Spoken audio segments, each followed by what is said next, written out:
Everybody, welcome to the City Commission meeting. It's May. Okay, thank you. Welcome, everybody. Welcome to our City Commission meeting. It's May 21st, 2026 at 9:30 p.m. I'm going to call this meeting to order.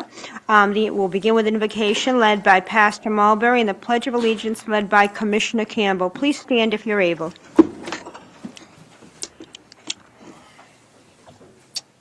Morning, everyone. Father, again, we say thank you for waking us up, allowing us to see this day.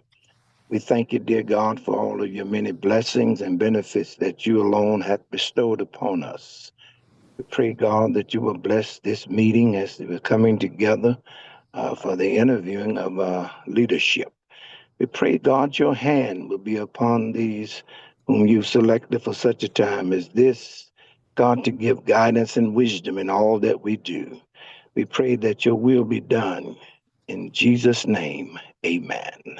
Amen. Please join me in saluting our nation's flag. I pledge allegiance to the flag of the United States of America and to the republic for which it stands, one nation, under God, indivisible, with liberty and justice for all. Roll call, please. Commissioner Gorham. Commissioner Davis. Present. Commissioner Jones. Present. Commissioner Campbell. Present. Mayor Carrera. Present. We have a full quorum. I'm going to open the floor for public comments. Is there anybody here for public comments for items not specified on the agenda? Seeing none, we'll close public comment.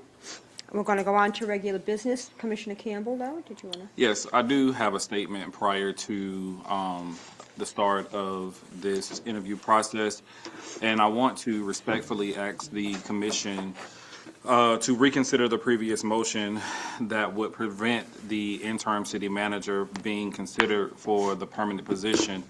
And my reason is I do believe that we have qualified candidates who have submitted their application and we are interviewing on today.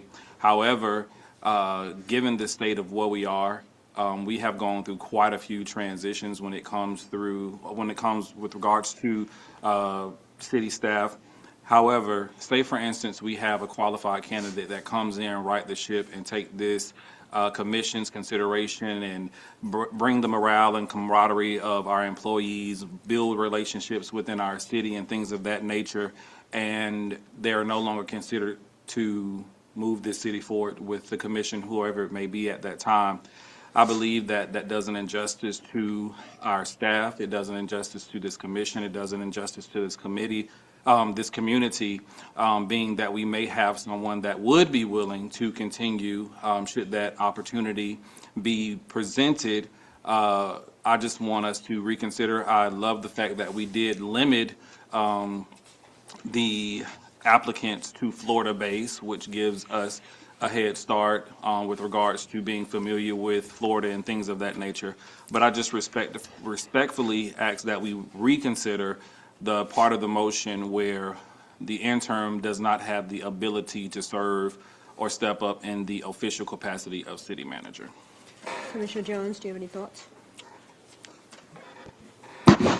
I concur with Commissioner Campbell on that as looking at the applicant pool. Looking at the applicant pool, we did bring in some strong candidates, and if that person that we select in this go-round seems to be the person that can do the job efficiently and effectively, I don't see any reason why we should exclude them from being considered as a permanent city manager. Commissioner Davis? I can see both sides of it. However, my concern is we still need to conduct a search for a permanent city manager during this process. And I want to make sure we all do agree on that. If that is indeed the case, because we could get an interim city manager who does not want to be the permanent city manager. My concern is if that is the case and the person selected does not want to be the interim or I should say the opposite, does want to be the interim, is interested in it, that our process could appear tainted during, I remember when I first came, and we would have to make sure that safeguards are in place to prevent any unfair advantage. And what I'm referring to is when we had an interim and the commission was looking to select a permanent, and I know there was some confusion about the involvement of the interim city manager in the process. And that's my concern. I do recognize that if we did take that restriction off, nothing would prevent us from going down the path with the restriction, I suppose. Right, and I'm not And, asking and so, that. no, I understand. I just, that's my major concern, that, we could have some conflict. That's it. And my secondary concern is that we did advertise this position as interim city manager with the inability to apply for the permanent position, which kinds of excluded some people from the onset who may have wanted to be the permanent city manager, or semi-permanent, but didn't apply because it specifically said that you couldn't if you applied for the interim. And so I don't know if that's a fair approach for this position. That's my concern. Well, could we reserve the right to make that decision due to the fact that we are making a decision as hiring managers? This is our hire. So we could reserve the right to consider this person that we choose for the interim. I just think that it's good that we have a conversation beforehand. So we haven't interviewed anyone, but as you got an opportunity to think up, leading up to this hour, saying, hey, listen, what if this happens? So we can address it now, and I think this is a responsible thing to do, is address it at this juncture, and reserve the right to make that decision if at the end of the period. And that's like, a test driving a car. The person come in and do a good job and is a great fit. Why would you eliminate them from the process if they wanted it, as you said, Commissioner Davis, if they wanted it, and if they're going to be available? They may not even be available. The people who applied may just want to do it for interim. And so, but with all things considered, I don't think we should pigeonhole ourselves into making, that was a decision saying that, listen, whoever we select, they're going to be here for 60, 90, 120 days, whatever it's going to be. I just think that's restriction. It's too restrictive. Yeah, that's it. In addition to the statement that I made earlier, I just feel that the city of Palatka is in a very the position that we're in right now. We have a lot of things on the table. We have projects, we have things that may come through the pipeline with audits and things of that nature. So I want to make sure that we have someone, again, interim can be as long as we want it to, but if those individuals, the individual that we choose comes in and right the ship, again, just having the option, and I know we advertise things, and we've done it prior with other positions, but I just don't want us, as Commissioner Jones stated, to put ourselves in a position where we have to do yet another transition, and a transition is not necessary because the morale that we have been looking for is finally here. And to put that, to compromise that, if that is or should be the case, I think that does nothing for the morale of our employees and this city. Because again, if that person within the time frame gets out, build the morale of our employees, the commission, the community, business owners, why not take that in consideration? And so the question that I pose, if we consider it, is just to add an additional question to the questions that we have today that says, if the position becomes permanent, would you consider staying with the city of Palatka? If so, how long would you see yourself serving the city? And that can kind of help us gauge if that is something that we would like to move forward with. I'm open to that, again, as long as Commissioner Davis mentioned, that we do open up at that time to other candidates as well, that we don't just automatically put that person in a position. But I think it's something to discuss as we move along, and certainly adding that question is fair. With that said, are we ready to move forward in interviewing the candidates? Do we need to make an official motion of any sorts because it's really reconsidering a motion that has been made previously, so this will require additional action. So different from action. a procedural standpoint, a motion for reconsideration can only be made by someone who voted in favor of the last motion. I believe that was unanimous, but there are potential legal and procedural and potentially ethical risks regarding changing the applicant pool now in terms of, basically constituting a bait and switch without opening it up to the entire applicant pool. This was very specifically advertised as an interim role without a date specified. So I should clarify that that interim time period could be a endless, so to significant time period, right? But it by all means does change the nature of your applicant pool. And so to be completely transparent with the applicants for this position, it would be in the city's best interest procedurally to open that applicant pool back up. But again, that interim role can last for a significant amount of time. Thank you. That's what I agree. Wait, So, hold on.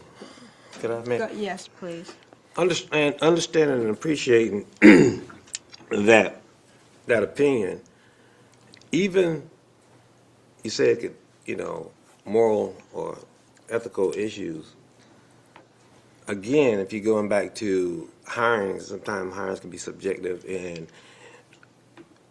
I think in this case, it's not. It may be singling some, maybe deterred some people from applying. However, we have both pools. We have a city manager job posting out there, and I thought we received all of the applicants.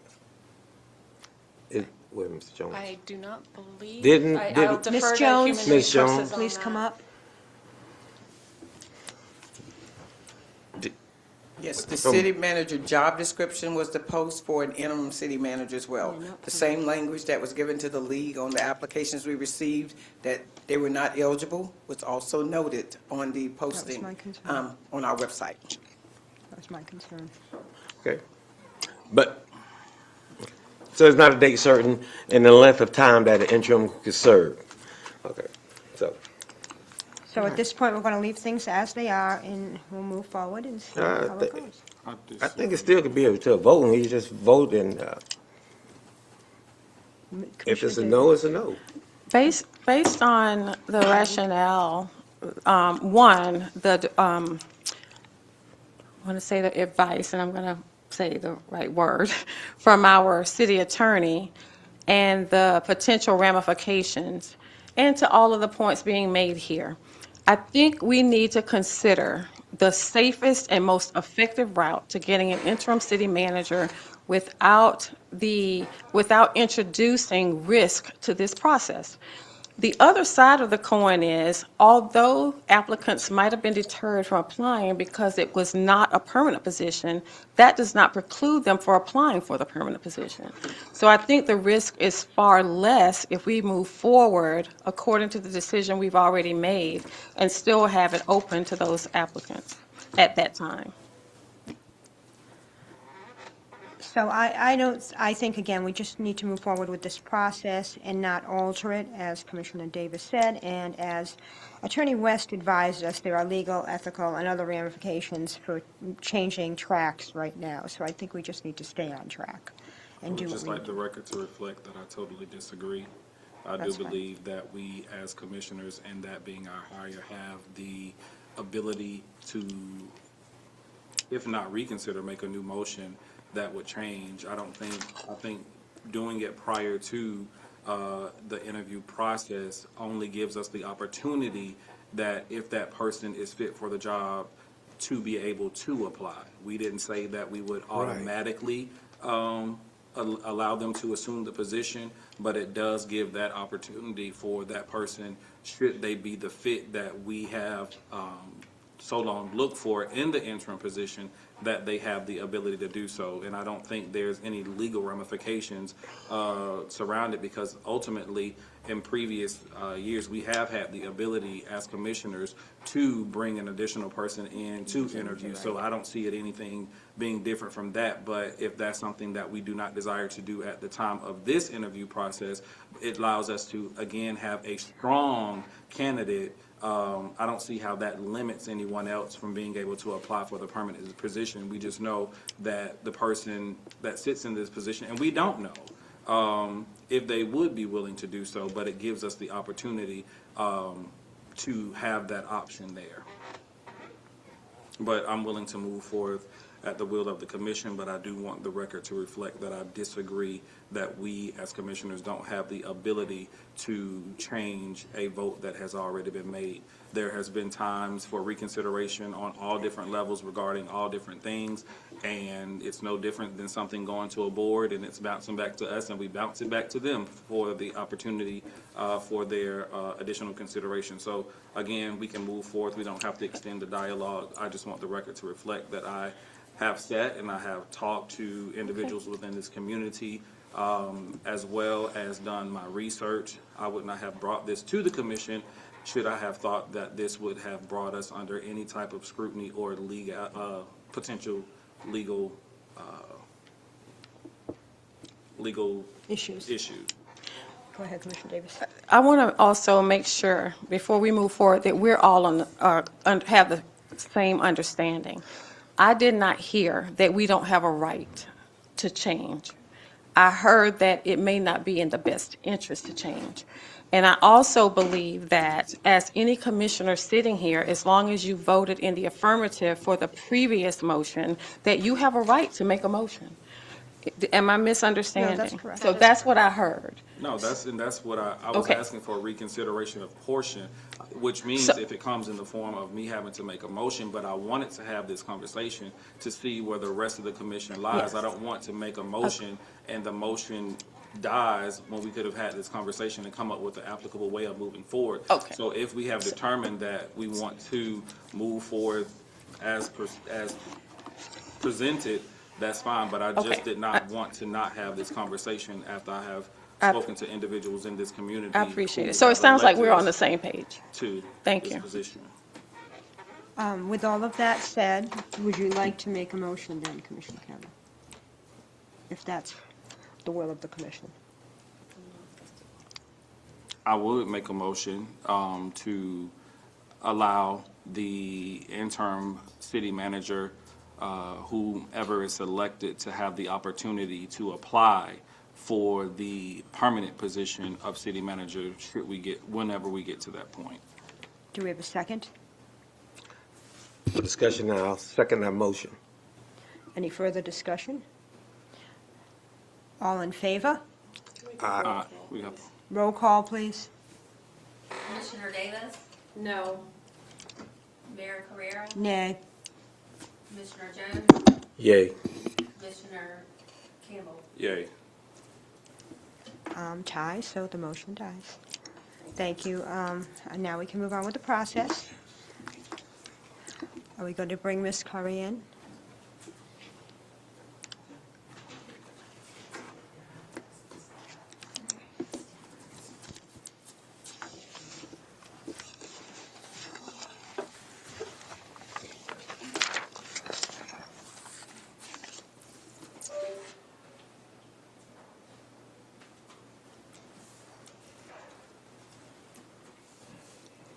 She gonna sit there or stand up for you? What she gonna sit? She gonna stand? Where is she going to go? Is she gonna sit or stand? Yeah. Stand at the podium. Oh, God, you can be standing for a minute. That's fine. Yes, please. Okay, I was going to say, make sure the microphone is on. Good morning. Welcome to Palatka, but you know Palatka better than some of us, so welcome. We're going to ask you a series of questions. It's going to be the same questions we ask each candidate, and we are each going to take a turn at that. We'll begin with Commissioner Davis. The first question. Good morning, Ms. Curry, and again, thank you for being here. My question is, how do you establish trust quickly with staff, elected officials, and the community in an interim role? And additionally, how would you address employee morale during a leadership transition? Thank you, and good morning again to everybody here today on the dais and staff. Interim is a title. It's a scenario because it is not permanent. But for any person in a leadership position coming into a city, interim really doesn't play a role. You have to walk in and own it immediately. And so for me, the way that I would approach that is to be transparent about who I am and what my leadership style is, communicate that very clearly to staff, make sure that I am meeting with all of my senior leadership staff to understand what their challenges are, what the opportunities are, and of course with the community, understanding who the major players are, and when I say major, not necessarily big or small, but who the players are, who the partners are, who we need to collaborate with, be it with the college, be it with the workforce organization, be it with the chamber, be it with private sector players who obviously play a role in the growth of the city of Palatka. So I would definitely interface with them immediately, but first and foremost with my staff, but first with the commission, because I do not know the commissioners. And I would need to understand what your vision, what your what the opportunities are that you see for the city, the challenges that need to be overcome. And so that really would be the first thing that I would need to do to make sure that my leadership style is able to execute those policies, programs, initiatives that you all have set forward based on the priorities that you have set as a commission. Thank you. Thank you. Commissioner Jones? Morning, Ms. Curry. Good morning. How would you prioritize ongoing projects and day-to-day city operations during your service? Well, just based on my experience, and it's been a lot, it's been a long road. So I would say first and foremost, like I said, meeting with the commissioners and making sure that I understand what your priorities are and making sure that I'm aligned with that. But understanding that finance is the underpinning of the success of most things, right? And so I would really need to make sure that taking a look at your annual comprehensive financial report, your ACFR, which gives me some feel for whether there are any material weaknesses in your finances, but also making sure that I am in line with your finance department with anything that doesn't necessarily show up in the ACFR, because the ACFR is really not the only indicator of your financial position. And also meeting with the city attorney to make sure that there are no legal issues that are out there, meeting with your HR director to make sure that there are no issues that are out there relative to any personnel issues that need to be addressed immediately. But saying all of that, coming into the city of Palatka, I would first want to know where your 25 ACFR is in terms of the development of that, because by the end of June, time would have expired for that to be presented to the commission. If not, obviously, it gets reported to the finance department on the state level, and depending on where they want to put it, whether it's with the Auditor General, I want to make sure that's in order. And I'd also want to take a look at your grants, because they have a clock on them. And we need to make sure that your ARPA funds have been reported accurately, and that you are aware of the status of those projects that are funded by ARPA, because of end of December 2026. ARPA funds must be fully expended and programs must be laid out. And so I want to make sure that those funds don't get swept at the end of the year. And if you have any other grant funds that are out there that need to be reviewed from a timeline point of view and from a performance point of view, I want to make sure those things are lined up so that you're not caught by surprise as a commission. I know in many cases FEMA is an issue with some cities, and we have to make sure that we're lined up with not only FEMA, but ARPA and any other grant funds. I know you have quite a few infrastructure funds and funds that come in from maybe the state or federal government to support those programs. And so because they are very important to the city of Palatka, particularly on the infrastructure side, relative to water and your environment, I want to make sure those funds are in good shape. Programmatically, as it relates to downtown revitalization, as it relates to your CRA, as it relates to your enterprise funds, I want to make sure that those are lined up, the funds are lined up. You are aware of any concerns that may be around those funds. You're also in the middle of a budget cycle. Budget is really my thing. Okay. And so I would want to make sure that the budget process is on track. You've got a couple of budget hearings that need to come up in September. You've got millage rates that need to be set. You have public hearings that need to be held. And all of that needs to be lined up. And the summer months are those months where that needs to roll out so that you're ready for your public hearings in early fall. And relative to community development, of course, making sure that the community is engaged where they intersect with your programs and projects, making sure that they understand that the city of Palatka is on the move, that you're stabilizing, and that you want tomorrow to be a success story. Great. Thank you. Commissioner Campbell? Good morning. Good morning, sir. When entering a city experiencing leadership disruption, what are your first 30 days focused on? My first 30 days are focused, quite frankly, immediately with the commission. I would be appointed, if you select me, I would be an appointed person by this commission. But the public looks to this commission for the leadership and for the voice, if you will. As a city manager, I execute on a day-to-day basis. I work with my leadership, and that is where I would need to focus my attention for the first 30 days. And like I said, to make sure that things are stabilized and we don't get on the radar of the State Auditor General. I want to make sure that the finances are in order, that your budget process is laid out.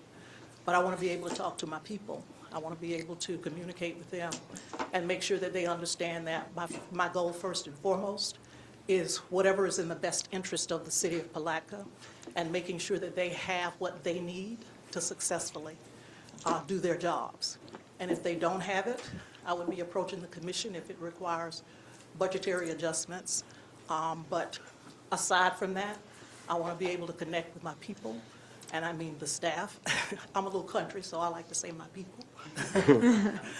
But I would like to communicate with my staff to make sure that they are aligned. When you have a cultural leadership gap, or when it is adrift, as it is here, it is important for staff to connect with that leader and make sure that we're on, because silos will occur and a gap.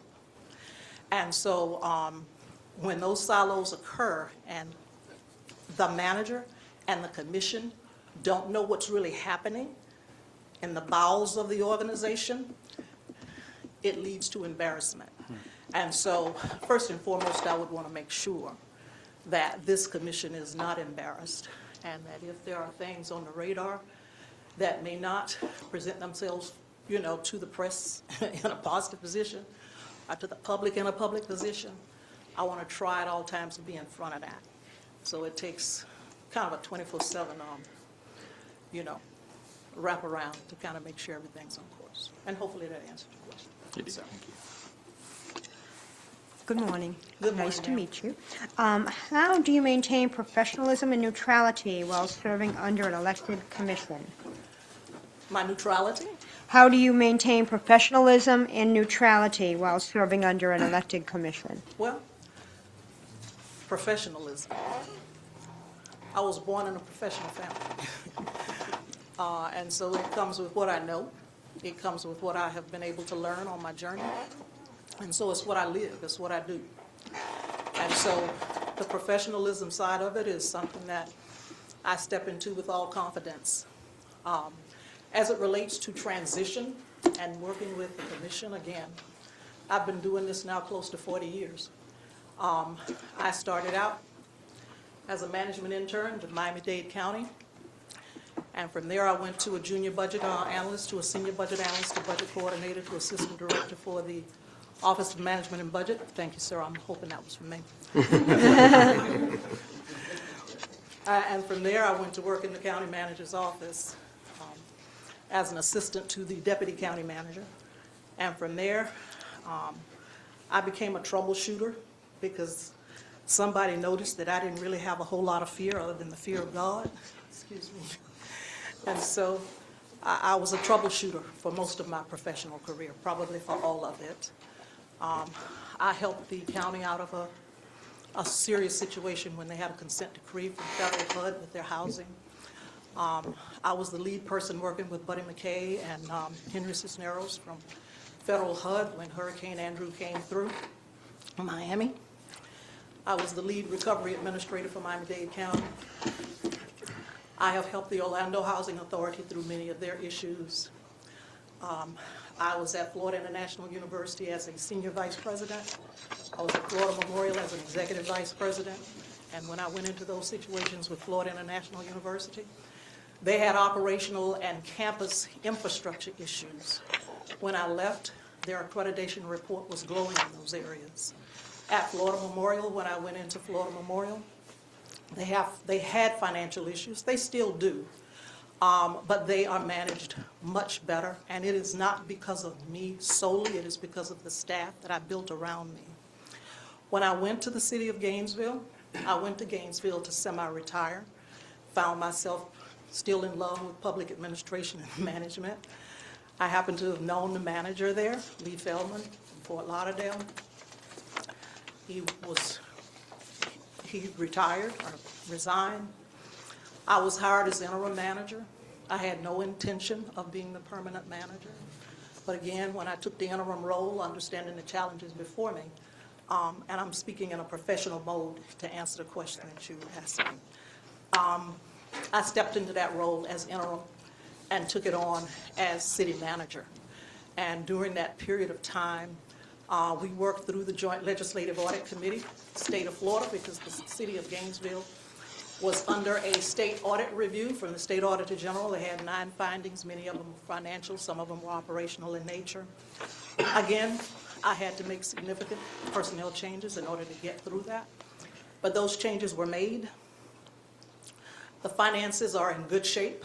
They have had clean audits now for the last 3 years. The operations are in order. They have great staff. Their capital projects are on track.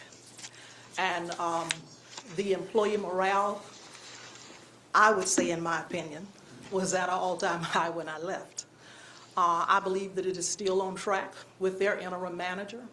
As I said, when I went to Gainesville, I went semi-retired. I was looking for consultancy kind of energy.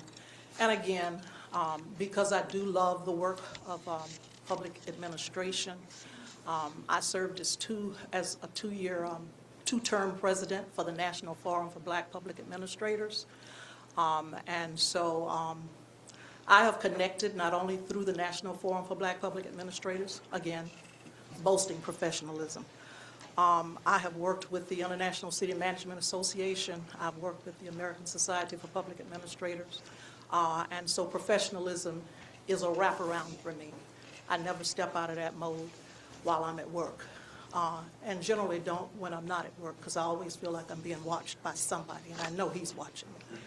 So, so I'm always trying to do the right thing. There's no perfection in this body, but I'm always attempting to do the right thing and to communicate above all. Thank you. Commissioner Davis? How do you evaluate morale and organizational culture quickly? Well, I will just speak on what have happened at Gainesville. So there was an internal audit, not a state audit, but there was an internal audit that basically brought to the commission's attention that there were issues internally with staff. Thank you for popping that for me. And give me a sec. The internal audit pointed up a couple of things, and I thought it was interesting that the internal auditor actually was asked to address morale issues inside. Normally, an internal audit department doesn't do that. But they did, and there was no outside agency hired to come in and interview people. So when I came in as manager, I broke the walls down, and I have an open office. And I felt like I needed to do that because if I was going to gain the support of my people, that I needed to be transparent and I needed to be able to hear them. And that was really the only way that I was going to break through that. So it took quite a bit of time for me to be able to open up and hear. A lot of it was just the ability for those who came and met with me, and my office organized the meetings. I generally met somewhere where nobody would assume that I was there. And the folk could come in, or the individuals could come in without feeling as if they were being watched as well. But I did that. I had a regular schedule of doing that. I also created a committee that I chaired until I left, where I had a representative from each department on that committee, and we met probably once a month. When we started out, we met more than once a month, just for them to represent concerns that came up through their department that would be brought to me, that we would discuss as a group, and then we prioritized the things that we thought that we could address, not only if they needed to come to the commission, but if I needed to pull my directors together and say, hey, these are themes that I'm hearing. We need to get on top of this. And that is how I dealt with that. It is costly, and I will say that, to pull a firm in and have them do those kinds of interviews. When I went into the city of Gainesville, the police department was a bit in turmoil. The leadership was there, but the rank and file were not happy, even with the leadership, as strong as I thought the leadership was. And I really needed to deal with that. And so what I ended up having to do was the same thing, but I did have to pull in a firm, and that firm did have to set up a process where they were able to flush through issues in the police department, provide a formal report, and from that formal report, there were several recommendations, of course, that came through. I recruited for a new police chief. Unfortunately, the police chief that was there ended up resigning. I ended up hiring a new police chief. He came in right on the cusp of that report being formulated and finalized, and then he started to implement. But it takes both approaches sometimes to really get at what is happening in your agency when you know front on that you have morale issues and trust issues and issues of accountability. But leadership and guidance from the executive manager, interim city manager, whatever you want to call that person, is critical. And so my role over the years has been to lead and to guide and to listen, and then make decisions. Thank you. Commissioner Jones?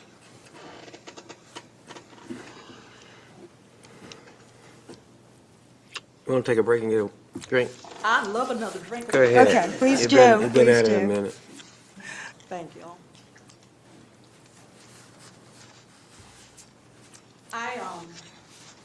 I boast Palatka because my mom and dad moved here in the late 40s. They lived at 717 Madison Street, and they moved to East Palatka on a dirt road, and then they moved off the dirt road, house and all, moved the whole house. Over to East River Road, which is where we still own our property. So I have a lot of affinity for East Palatka, if I might say, unincorporated area. We still have our property over there, and I'm here probably once a week. Just sitting on the river. Ms. Curry, Yes, sir. so what do you see as the biggest challenges and opportunities currently facing municipalities like Palatka? What do you currently see as far as trends and challenges? Well, it's leadership in terms of being able to, And it's not just about the commission. It is also about the ability to execute. And it is about the ability to take advantage of those things that you have. We have a beautiful river, St. John's River, sitting right in the middle of our city. Many cities don't have that. Small cities, they don't have that asset. And as we look to tomorrow, we have to figure out how to take advantage of that asset. Financially, many small cities are in trouble. I mean, as I take a look at a glance from your ACFR, the city financially is in decent shape. I say that tongue-in-cheek because working in finance for so long, you can't just look at the ACFR, you really got to peel it back. So I'm just saying, it looks as if the finances are in okay shape. And that's a good thing. I mean, as I look at the ACFR, it shows that you have a net positive position in most of your funds except for your enterprise funds, airport and the airport and the golf course. But most small cities struggle with leadership. They struggle with finances, which is not necessarily the case here. And they struggle with the ability to kick off projects, keep them on track and spend the money. If they have it. All right, okay. Commissioner Campbell? Thank you, Mayor. Ms. Curry, thank you, Mayor. Ms. Curry, walk us through your approach to take over during an active budget cycle. My approach to an active budget cycle is to basically start at the minute that the budget has been approved. Well, first of all, you need a 5-year plan. You need a plan. Let me clarify the question. Okay. Walk us through your approach to take over during an active budget cycle. Okay. So just reading a little bit, I think you've had some budget meetings, some workshops. And so in those meetings, I would have approached it and I will approach it now where I am meeting with each department director and the budget finance office to understand what is happening with the budget, what is happening with the goals and objectives that have been set out and approved by the commission. And so I would be putting myself in touch with all of that firsthand. And because we are now approaching June, the property appraiser should pretty much be ready to release the new roll numbers. And so I've noticed where your roll is actually grown. You're growing, and in terms you're growing in population, you're growing with your roll as well. And understanding what that means and where you want to be in terms of whether you want to stay at rollback, or whether you want to go further back, or whether you want an increase. I'd be meeting with each of you to kind of understand where you are within that space. And then I would be tweaking the budget or numbers that maybe have already been pulled together to make sure that I am aligned with what I am sensing you all want individually, because unless you're here talking to me in the sunshine, I don't know that. So I'm going to have to definitely be talking to each person as I'm moving through this process. You asked that question, it should be I and you. And so I would and so I would be making sure that I'm lined up with where we're headed financially. Probably have a couple of more workshops, take some stuff to the people, meaning the public, to make sure they're understanding the budget process and the programs and projects and initiatives that's laid out in there in terms of goals and objectives. And I would be actually kind of communicating with the county to kind of understand where they're going in their process, because, you know, we do need to be aligned. And so if there's any conversation to have with the school board, I'd be having that conversation with them too. I don't know how much overlap that is, but we are one community. And so those elected bodies, those administrators anyway, I would be talking to them. And then I would come back to you all and I would present something that is aligned with at least the tentative roll numbers that I've gotten, you know, from the property appraiser. And then as those numbers are finalized more and more in July, I tweak the numbers again and come back and make presentation, and hopefully be lined up for our public meetings coming up in September. But a budget process is very important. And the way you communicate that process, not only to you all as elected officials, but to the people whose services are at stake based on that budget. They want to know, they want to understand exactly what is happening in the rollout of that process. And so communication, again, is very, very important.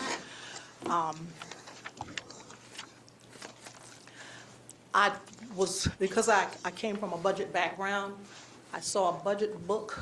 I don't know that they're consistent in terms of the production of budget books, but a budget book is very important. It's like an encyclopedia. It has a lot of information in it about the city, about its finances, about the trends of finances, about programs that are either moving forward progressively or not.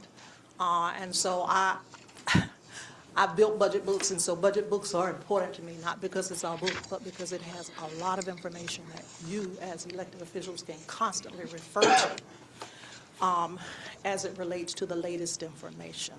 And not only that, it's not necessarily a part of the budget process as we move along from this point forward, but the comprehensive development plan, just kind of making sure that that document is on track and moving forward, and if it needs to be approved or reviewed or taken to the public, that is also happening, because that is a very important policy document as well in terms of how we move along programmatically and how we plan. And so hopefully that answers your question. Thank you.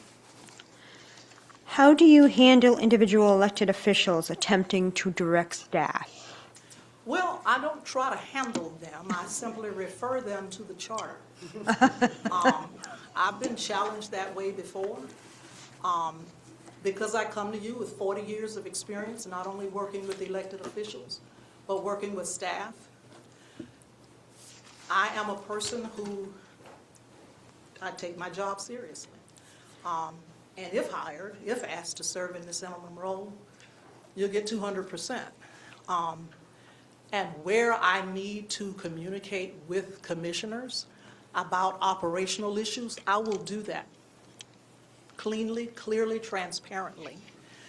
But it is important for a commission to understand that, and in this case, the charter sets that responsibility to deal with staff. That is the manager's purview. That is the manager's space, if you will. I know it's not going to work perfectly. I'm certain there are going to be folk calling the commissioners and communicating and talking and whatever. There's nothing that I can do about that. If a commissioner chooses to communicate with me something that they have been told that is of concern, that I as manager can go back and address, then I'm going to do that, because in the end, it is what is in the best interest of the city. And so that is where I always want to leave it, but I also want to communicate clearly that when elected officials get into the space of the manager and start to directly communicate with staff and direct staff, there's always going to be a problem. And that also leads to the leadership adrift, the leadership culture adrift. I have read, of course, that, probably in the last 4 or 5 years, there have been quite a few managerial changes. That does not send a good message to the employees who work for you, because they figure, hey, I'm here and he or she will be gone in a couple of years or whatever it is. That's not a good feeling when you're trying to build a sense of trust and some continuity around things that don't happen in a year or 2 or 3. It takes time and it takes stability to make those things happen. And when you allow that to happen, you allow the people of this community to gain trust in you. And so, to answer your question directly, Mayor, I respect freedom of speech. And I respect that everybody is not going to be, they're not going to act out the same.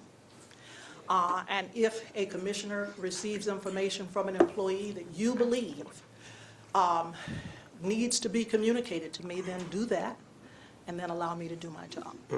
Thank you. Commissioner Davis?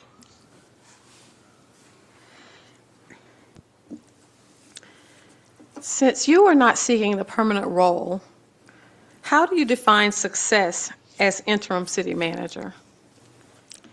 Well, depends on how long the interim is.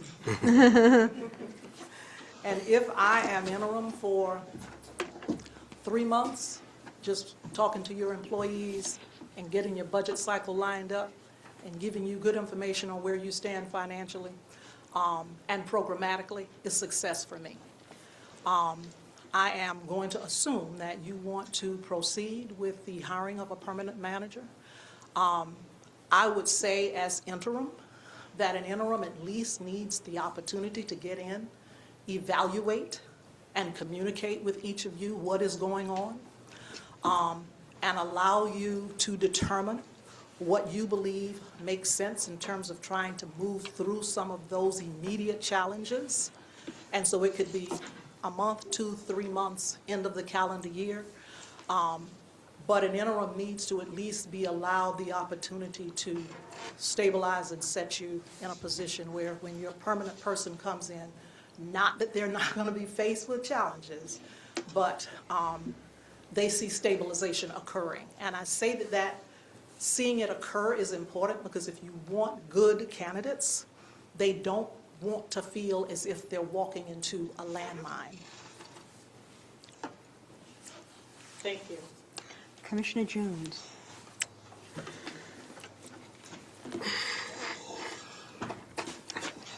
Ms. Curry, Yes, sir.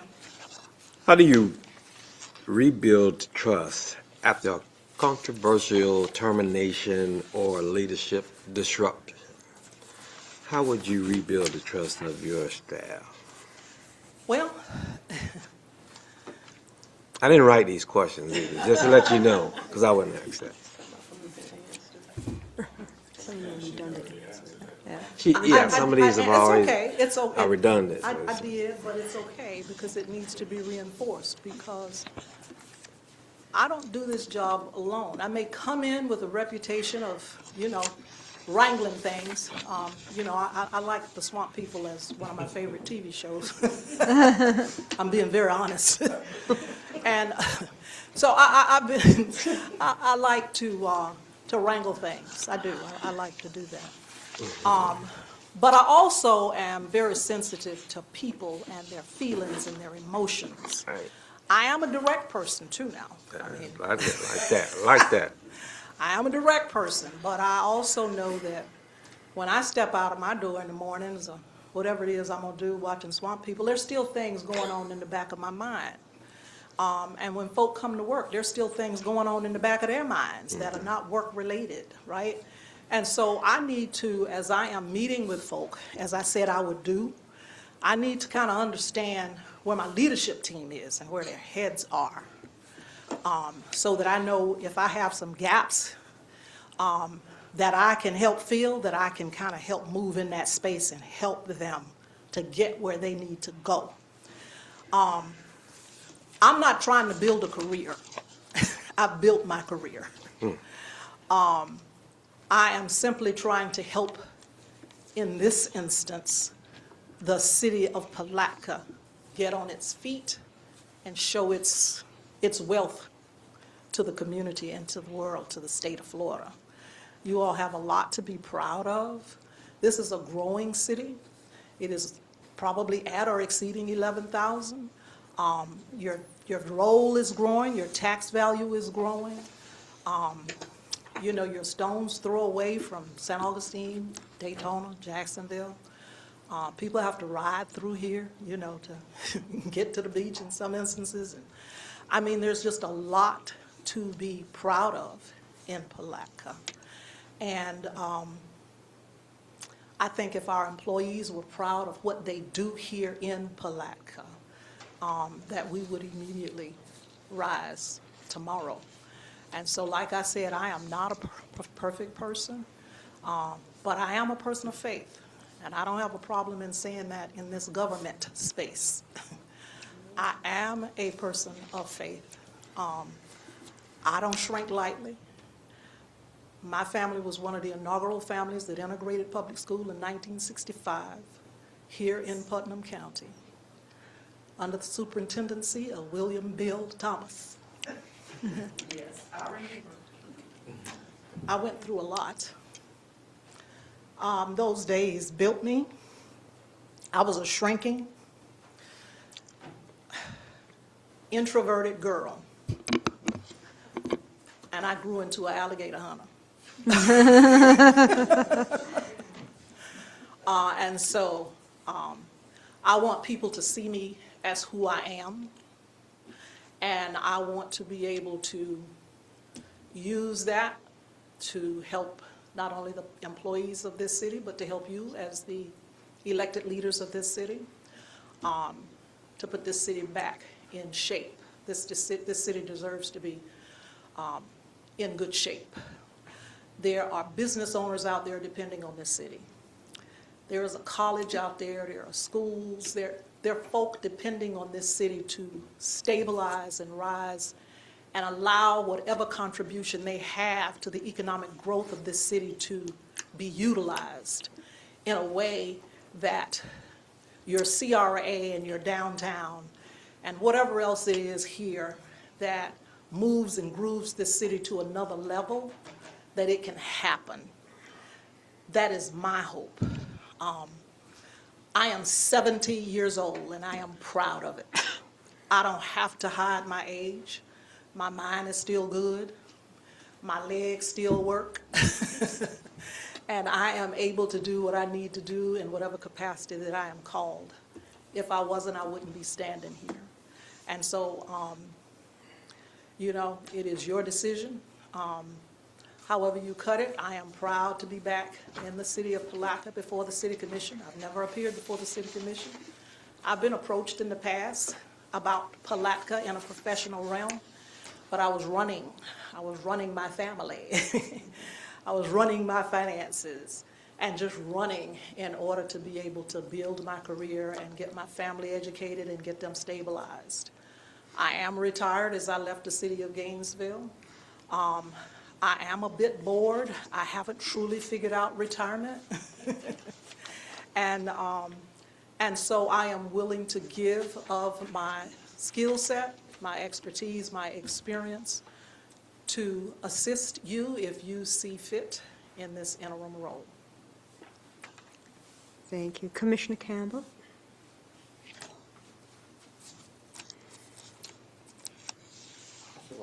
Yes. Yeah, I mean, if you feel like it's redundant, but we would have to skip it for everybody. Okay, because I Okay. feel like it's been asked in those two. What difficult decision should an intern manager make immediately versus lead to a permanent manager? Oh, no, that's the question. Redact that. I didn't answer that.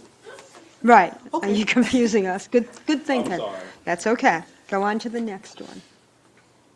As interim city manager, if you had to come in and make a strong assessment, such as downsizing departments, how would you accomplish this task? Give an example of an experience.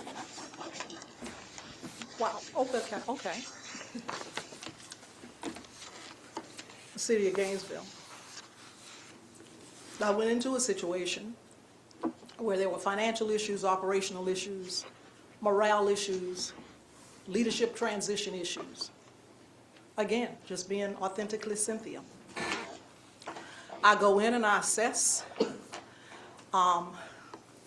Because I'm human and a bit emotional, I will admit, I may feel really bad about some decisions that I have to make, but I will make them if they are in the best interest of the city of Palatka moving forward in a positive way.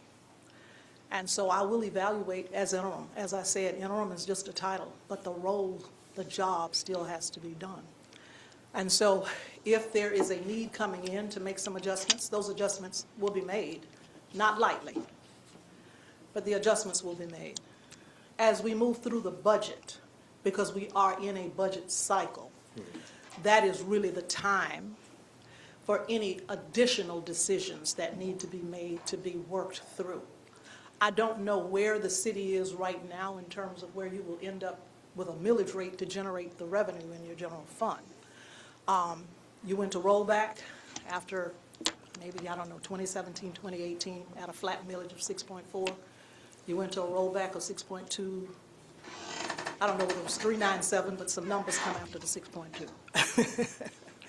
So you had a rollback, which only generates the same amount of revenue that you had prior year. You're not really taking advantage of the growth on the roll. And so that was a conscious decision of a commission, right, to roll back. I don't know in that instance if you needed to reduce staff. I don't know. But based on the numbers, if it requires a reduction in force, then it requires a reduction in force. And so we will cross that bridge when we get there. If I'm in the position, we'll cross that bridge when we get there. You never take the reduction of force lightly, never, ever. It is someone's livelihood, and whatever can be done based on, I call it a pipeline committee, looking at other vacancies throughout the city. If there are vacancies where folk whose positions may be affected, those individuals, if they have a skill set that can fit, that they fit into those positions, and the pipeline is utilized in a positive way to keep them in the mix. But again, based on proper fit. Thank you. Thank you.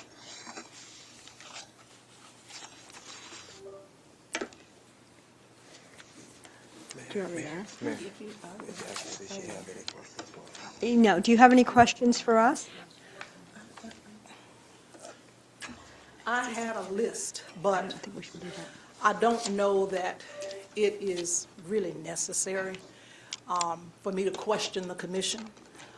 That comes with one-on-one, and it will come with, if I happen to be the choice for interim, it comes with presentation to all of you, because just one doesn't make the decision. I know that.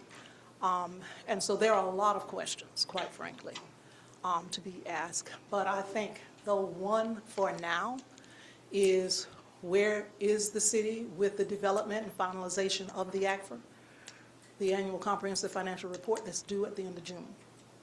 I really would, I'd like to know the answer to that, because that tells me, if I am chosen, it tells me how quickly things need to happen. Our consulting firm, JB Pro, worked on the comp plan, or the update of the comp plan, and it was submitted. Is this correct, Ms. Wesh? You're looking at me like I have done it. Not the comp plan. Okay, I'm sorry. I didn't hear it. It was my hearing. Go ahead. I would have to ask the finance director. Yeah, well, the finance director is not here. Okay. We need to. Yes, please. Thank you. I'm sorry, I heard comprehensive plan. Annual financial. Yeah. And if I might, the commission's take on the transition of managers, say over the last 3 or 4 years, and the concentration on qualified candidates, because that is key to the city's ability to move forward. And there've just been so many changes, right, that I just wanted to raise that. I'm sure I'm not raising it to your attention, because I'm certain that it is already on your radar, but that's critical. But right now, so that we don't get on the radar of the State Auditor General, we need to make sure that the ACFR is on its way, or some heavy lifting has to be done.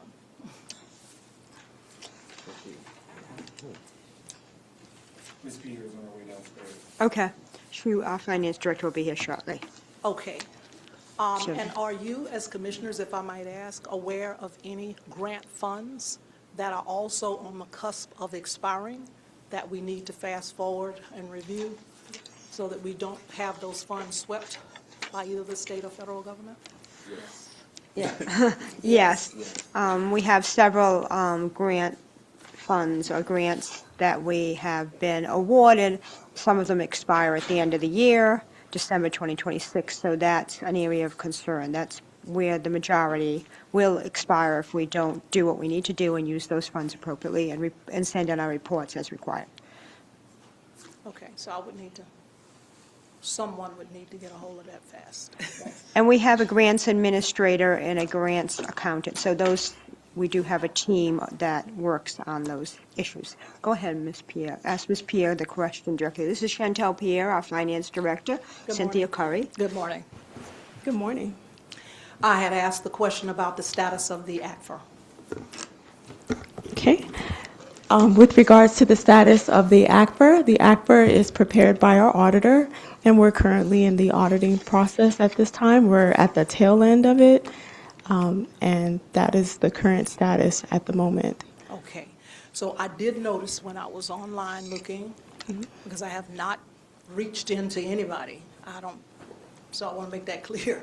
So the date on the last ACFR was June 26, which was right at the end of June. And so, in your opinion, do we think we will meet the deadline to present the ACFR to the audit committee and/or the full commission before the end of June? That's a great question, because as you know, the audit process is a joint effort between the city and the auditor. And at the moment, we are under audit. As I said before, we are more than halfway through the audit at this time. We're going through the single audit portion of the audit, and I would hate to make a determination as to when we could provide a deadline without speaking with the auditor, because I believe that's a joint effort on both parties. At this time, we're actively responding to all of their requests. We're working with them closely to ensure that we meet the deadline. And when did you start the audit process? When did you start? When did the audit process started? The end of March, towards the end of March. March 2026? Yes. Mm-hmm.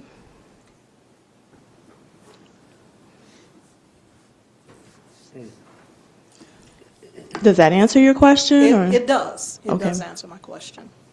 Okay. Relative to grants, what grant programs do you have that are expiring the end of the year? I'll just put it end of the year. I know ARPA does, because we've been very involved with ARPA in the city of Gainesville. And I know December 31, 2026, those funds have to be fully expended. So I was wondering if, in fact, your ARPA funds are in shape to be fully utilized, or do you have some concern with that, or any other grant funds that may be nearing expiration? We do have a comprehensive list of grants that are nearing expiration, but we do have a grants team that is working diligently to ensure that we expend the funds before the deadline. With regards to the ARPA funds, we've had meetings about how to expend the funds, and we would need to work in line with the leadership to direct the funds. The last discussion we had was regarding using the funds for the homelessness initiative. The funds are budgeted. There are budgeted line items. However, as far as expending, it would be a joint effort where we would ensure that we can meet the deadline. The meetings have been held, and it's just a matter of following up to determine the direction of how the funds will be expended. There's a little over $1 million in ARPA funds. Well, your total ARPA allocation was a little over $5 million, and you still have about $1 million that's unexpended? Is that what I'm hearing? That's what I recall, yes. Is the commission aware of this? Because I don't want to be the person asking the questions. There were meetings about the ARPA funds. I don't remember what month, but I know we held meetings, we had discussions about repurposing the funds, some of the funds for homelessness. I don't know if you all recall that meeting, and that didn't get passed. So we have to revisit in terms of repurposing some of the funds. A subject for another day. Thank you. Thank you so much. Thank you. I appreciate the opportunity. Thank you so much for your Ms. time. I Perry. appreciate it. Commissioner Campbell? It's Commissioner good, I think. Thank you. Thank you Ms. again. Curry. Mayor? Thank you. Appreciate Thank you. very much.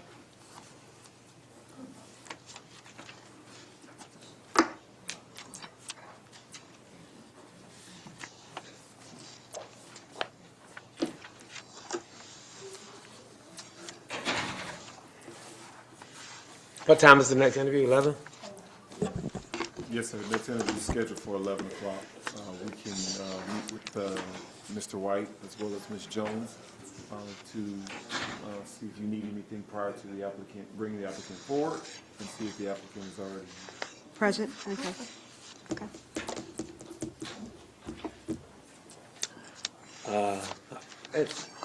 Would it be good to keep Ms. Pierre in? I think so, just in case. Yeah, I think so. That's, I agree. Very, I agree. absolutely. Wait a minute. This is, yeah.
Good morning, Mr. Hyatt. Welcome to Palatka. Thank you. I've been here before, been here several times. Sorry, traveling through. I know somebody will tell me to speak here.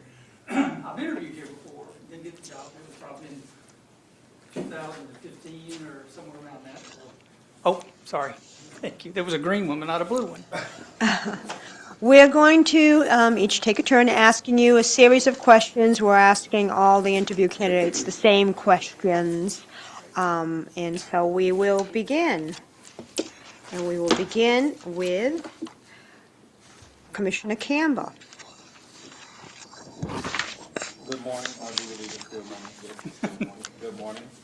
How do you establish trust quickly with staff, elected officials, and the community in an interim role?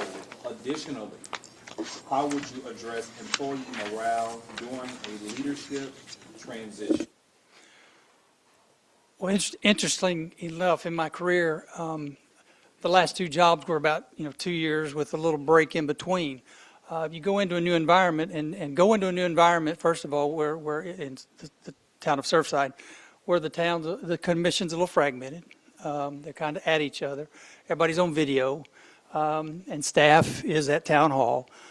They're all afraid of losing their jobs. So the one thing that I felt like that was incumbent upon me coming in was to settle the dust. Come in, let's get everybody working together. So I had to establish trust and a level of appreciation between the council and the staff. There's a new council that just had come in November of 2020, and I came in right after that. Sorry, they came in March. I came in November. Let me get my dates straight. And I met with my staff. I met with them, and I not just the first level, the directors, but I went a little further and brought in the supervisory level. And then we also, after we had that initial meeting and started building that interpersonal relationship that is so important with staff, we started working with the council. We started involving directors. In trouble. Directors with the meetings that I had, and they were Zoom, so they were involved in the meetings with elected officials. We met with elected officials. The communication process is so important. One-on-one, I mean, obviously, we can't meet together and discuss things, but one-on-one and making sure I share the same information with all the elected officials. I think that is what is so important, to make sure that there are no well, that's the first time I'm hearing that in a public meeting. We want to make sure that you're equipped and that you're empowered with the information that we give you to be able to make a decision with that information. You're going to have your own information. You'll gather your own information, obviously. You're elected official, and you all will do that and probably do that. But as much information as staff can give you.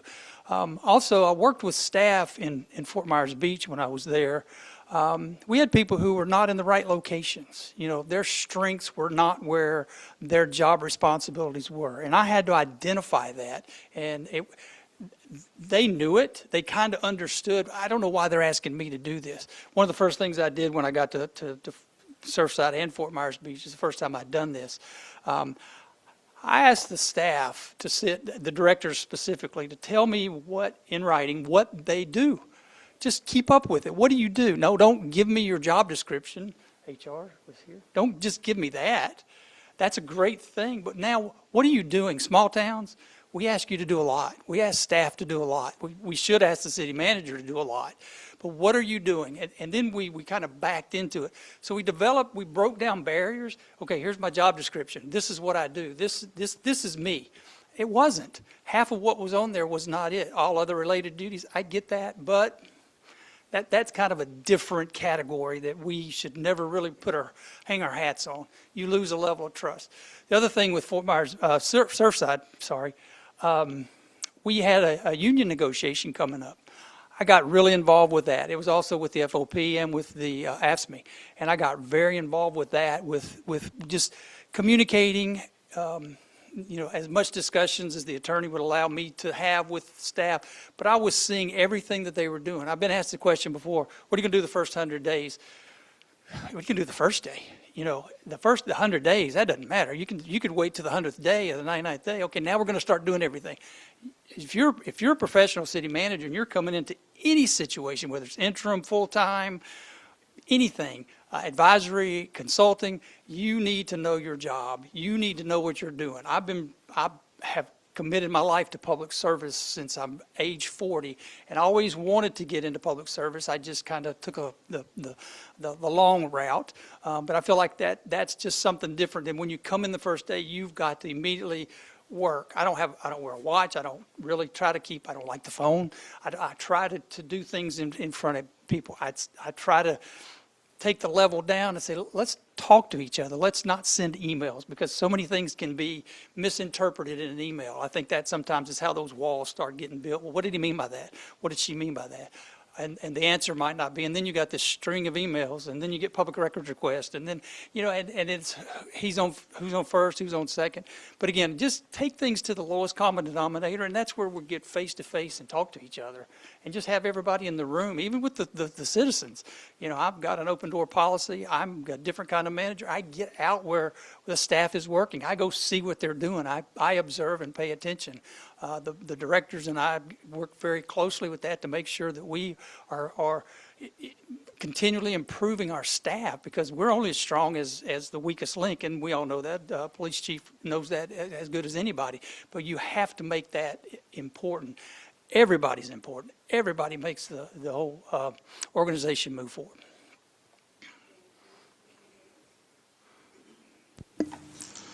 Good morning, Mr. Hyatt. How would you prioritize ongoing projects and day-to-day city operations during your interim service? Well, obviously, I'd look at a history of where we are, how we got here, talk to the pertinent players that have been involved. What might be important to one elected official might not be as important to another, and I'm not sure, y'all individual districts, or are you just at large? Okay, so you're the town at large, the mayor elected at large, I should know that, but okay, so the same thing. Trying to understand what is of the utmost important. A couple of things you have to look at. Okay, are there any grants involved? Are there timetables? Is there reporting involved? What's at the federal level, the state level? Make sure you communicate with those partners. We were unfortunate in Fort Myers Beach with a devastating hurricane that damaged 100% of the structures on the island, 7-mile-long island, population of about 5,000. And the police chief will probably appreciate this. 5,000 off-season. During the season, chief, is about 50,000. So we had a 2-lane road going through the town. So we had to prioritize our projects to make sure that we put the right things first. Sometimes we look at a road getting paved, and then we come back later and we go back in and replace a water line. Wait a minute. We knew we were going to replace that water line because that just didn't, unless it broke, and we understand those things do break. But you have to prioritize and put things in order that way. What's going on? Obviously, we have a drought. You have a lead problem. We have concern there, almost statewide in Florida, those type of things. But we have to, sometimes you have to drop one priority and move them around. It's kind of like with capital improvement projects and a strategic plan. I believe really strongly in a strategic plan. They're just finishing up in Fort Myers Beach, but we started that before I left last year, or the year before in 2024. And I just think it's a great way to get the public's input on the direction we're going to go and what they feel like needs to be, what the council feels like needs to be. You have, someone comes in to speak and lead that, and you have a facilitator that does that. But we have to make sure, again, I'll go back to the projects, what kind of money's involved? Is there a timetable on the money? Do you have to go and ask forgiveness? Again, I was going to talk a little bit about the Fort Myers Beach situation.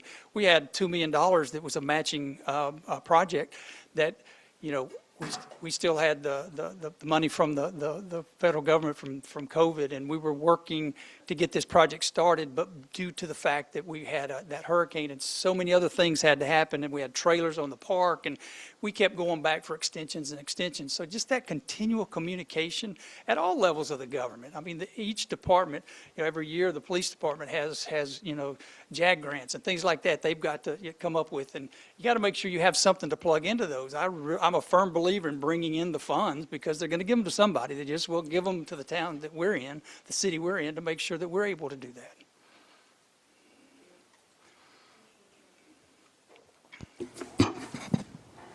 Good morning, Mr. Hyatt. Morning. When you enter a city experiencing leadership disruption, what are your first 30 days focused on?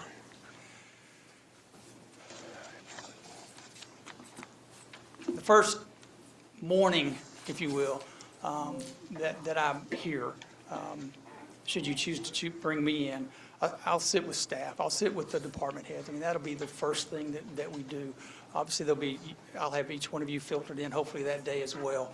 But I think sitting with staff, understanding what their feelings are. I always believe this. There's three sides to every story, right? There's my side, your side, and somewhere in the middle sometimes is either the correct place or where we need to get to. I think there's always a resolution to an issue. I believe in transparency. I think that we have to communicate, over-communicate. Again, I believe in the face-to-face communication. I think that is just so something that's just lost in our technological world these days. We all quick to text and quick to send emails and think that there's nothing wrong with that. And there's certain times you need to memorialize things in emails so everybody understands. Now, per our discussion, this is what we did, and that's kind of how I work that. But also, just getting people involved, understanding, not necessarily go in there, guns blazing and say, okay, well, you're out, you're out. I was asked to come back to Surfside, but one of the things the elected officials had asked me to do was, well, this person needs to go, this person needs to go. And I would kept telling them, look, guys, we really, I believe you come in and you understand why you feel that way, not necessarily you, but that body, why they felt that way, why the staff was doing what they were doing. Remember, they changed the city manager too, so the city manager's given direction, council comes in, they think it should go another direction, they get rid of the city manager, bring in a new city manager, you should do this. We should all work together for the good of the organization and to make this the best place that you live, work, and play. You hear that everywhere you go, every town. We're going to be the best city that we can be. We're going to be the best city in Florida to live, work, and play, and we all believe that, and we all want that to happen. But the work word is really important. The live and play is what comes as a byproduct of the working. And just getting the staff to buy in to what we want to do and everybody going in the same direction. I'll be transparent on this. I have replaced people before. I have, after I've reviewed what we've got, I've moved people. I did that. I had a young man who was extremely bright, and he was hired as an administrative assistant. And all this was going on in Fort Myers Beach, and they had, for instance, we were doing, on a normal month, they would probably do anywhere from 100 to 150 permits. We were doing 2,000 a week, building permits and things of that nature. So you could imagine the nightmare. And so they were just plugging people in everywhere, and they're like, we need a public works director. And they put him in that, and he had no experience in his abilities weren't confrontational, and sometimes you have to be a little confrontational in a positive way. And I was recognizing that, and I left him in charge. I had to go out of the country, and that was prearranged with the council before I got there. But while I was gone, people were like, he was nowhere. I found out that wasn't his strong suit. So I eventually moved him into a position of his legislative role, working with the state, the federal government, and the local and county governments, and it fit him to a T. But you have to be able to identify that in those 30 days. You have, this is there's not a one size fits all. If it was that easy, then you could just put anybody up here and it would just work itself out. But I think you've got to really identify what the issues are, the who, what, where, when, and how, and go in there and align everybody where they should be. And it's not just an overnight thing. I think results will be seen over the long period, but I think there's some fixes, quick fixes, if you will, that could be done in a 30-day period. But you've really got to do a lot of talking. You got to do a lot of listening as well, probably more listening. Okay. Thank you. Mr. Hyatt, how do you maintain professionalism and neutrality while serving under an elected commission? Well, I'm a International City Managers Association credentialed city manager. And a part of that is a lot of work that we do, ethics-wise training, other continual training. We are professional public servants. I do see, and it's one thing that I notice, I'm going to the Florida City County Managers Association meeting next week, excuse me. I notice, I don't want anybody to take this wrong, a lot of city managers in this profession are me guys. You know, how much more money can you give me? How big a raise can you give me? I'm not that guy. I really am not that guy. Obviously, we have to make a living. I get that. We all do. But I think, you know, being the Lone Ranger, you just kind of set yourself apart. You set the example, or you'll be the example. And again, I can't speak enough about the teamwork and the involvement of everyone. Not everyone's going to agree with maybe a comment. Again, I try to listen a lot more than I speak. We were talking, gentleman grew up in Chattanooga, the community services director, and I grew up in Cleveland, Tennessee, so we're about 20 miles apart, and all of us probably heard, you got 2 ears and 1 mouth, you should listen twice as much as you speak. I know he's probably heard that, being, you know, from that region of the country, but I think we just need, again, listen, set myself above controversy, insert myself when it's needed, be a mediator. A lot of times, you know, the term wearing a lot of hats is overused a lot. You know, I was talking to the HR director, and we were talking about, you know, how important I feel like HR is, because that is such a lost art in small government sometimes. Sometimes the city manager's got to wear that hat too. And I think a lot of things fall between the cracks. And, okay, you know, you do this, here, can you help a little bit with HR? Can you do this calls and stuff? I think everybody has to be as professional, and the city manager has got to be above everything. I mean, I'm committed to the position. I've always, it's amazing every time I've gone in, I'm like, yeah, I'm not sure if I'm going to be able, there was 2 positions I took, and I'm like, I'm not sure I'm going to be able to do this. When I went to Fort Myers Beach, I'm like, this is a lot of heavy lifting. I mean, it was a war zone. It was terrible. You know, it was a lot like when the building collapsed. You look at that building and like, how are we going to do this? How are we going to bring this building down when we have limited funds? But I think you just, 1 minute at a time sometimes, 1 hour at a time, and you just, all right, let's get to the next thing. Let's get to the next thing. It just never ends. But again, prioritizing, keeping yourself above reproach, keeping yourself above, like on the outside looking in, but sometimes you got to be inside looking out, both places sometimes. Thank you. Commissioner Campbell? Thank you, Mayor. Mr. Hyatt, how do you evaluate morale and organizational culture quickly? Well, I talked to the elected officials first. I think that's very important, because I think you sit in a position that you kind of have been on the outside looking in the past. You've been elected. You're now on the inside looking out, and you kind of see both things. Sometimes employees, you know, they're just looking at it from their perspective. Oh, it's work. I got to keep this job. I got to do this. Again, I work with the staff. I can't emphasize that. I go where the staff goes. I'm not out there working. Don't get me wrong. I'm not, you know, driving the sanitation truck. I'm not, you know, driving the tractors. But I go to support them, to show them, you know, that I'm here for them, that we're here for them, that we want the best for our community, and that they need to be part of that. It's incumbent upon them to do the best, the most efficient, effective job we can do. And I think that kind of helps lead us to that, by just pulling people closer, making us, you know, the term family, yeah, that can be used. But you kind of got to change the culture a little bit. You got to change how people look at what they're doing. You know, nothing lasts forever. Nothing lasts forever. And things are never as bad as they seem, or never as good as they seem. So if I can just kind of get the mentality that, okay, I don't like doing this, but maybe this is the next step. Maybe let me just do my part, and now we're here. And it's putting the right people together on the job. Maybe this group doesn't work good together. I'm not saying you just take somebody and just, okay, well, you're always a troublemaker, so we're going to put you over here all the time doing this. No, you just find where they will fit with somebody who's going to be a mentor to them, maybe somebody who's going to help, encourage them to be a team player. Again, evaluations are a big tool, and the human resources will tell you that. I've instituted, annual evaluations. Everybody talks about it, but we really put some muscle to it with performance reviews.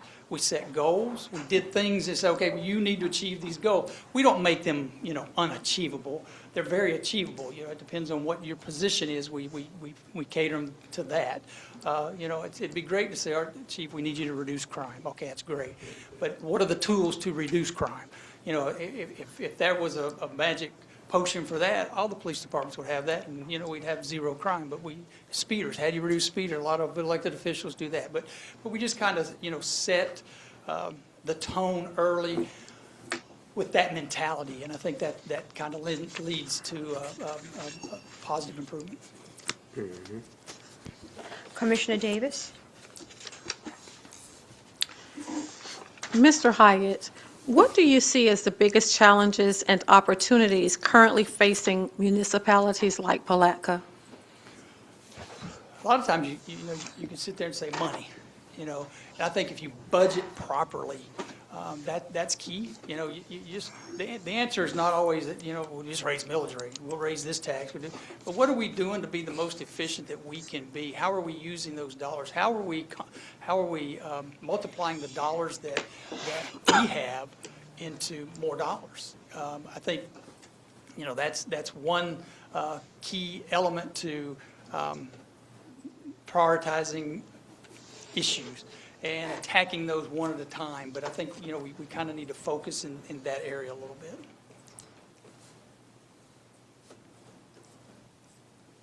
Sorry. Okay. Yeah. Go ahead. That's it. Thank you. Sorry. Commissioner Jones? Mr. Hyatt, walk us through your approach to taking over doing an active budget cycle like we're in right now. I just wrote the word budget. It really, You just said it, too. I just said. Yeah. I think, it's a hurry catch up. And I'm an actual firm believer, and I'm sure the finance director's in here somewhere, or maybe not. But obviously, meeting with that person, that's a key figure in all of this. I really rely on their subject matter expertise. I'm not a police officer, but we have people in place that do that. I'm not a finance director either, haven't been one, but I've worked with budgets and prioritized, and we've sat down. But again, that goal setting, look at what we have in place now. Look at past budgets. You obviously look at the historical documents and see where you've come from, and to try to look into the future. Those capital improvement programs. If you have a CIP in place, that's a big deal. That's a big deal with the strategic plan and with the planning and the budgeting and everything that goes forward. But again, you have to sit down, you have to look at where we are in a 5-year cycle, go back a couple of years, go forward 2 or 3 years, see where we are, where we are projecting to be. Again, sit down with all the staff, is this important, is this not important? Sometimes, you don't need to buy the new vehicles this year. You need, okay, let's wait a year. Let's look and see what we do. How do we do that? We don't need to add employees this year. Let's wait. I've always kind of waited to hire employees halfway through the year. That way you don't have to budget for them for that first year. It just kind of makes a little different dynamic with going forward.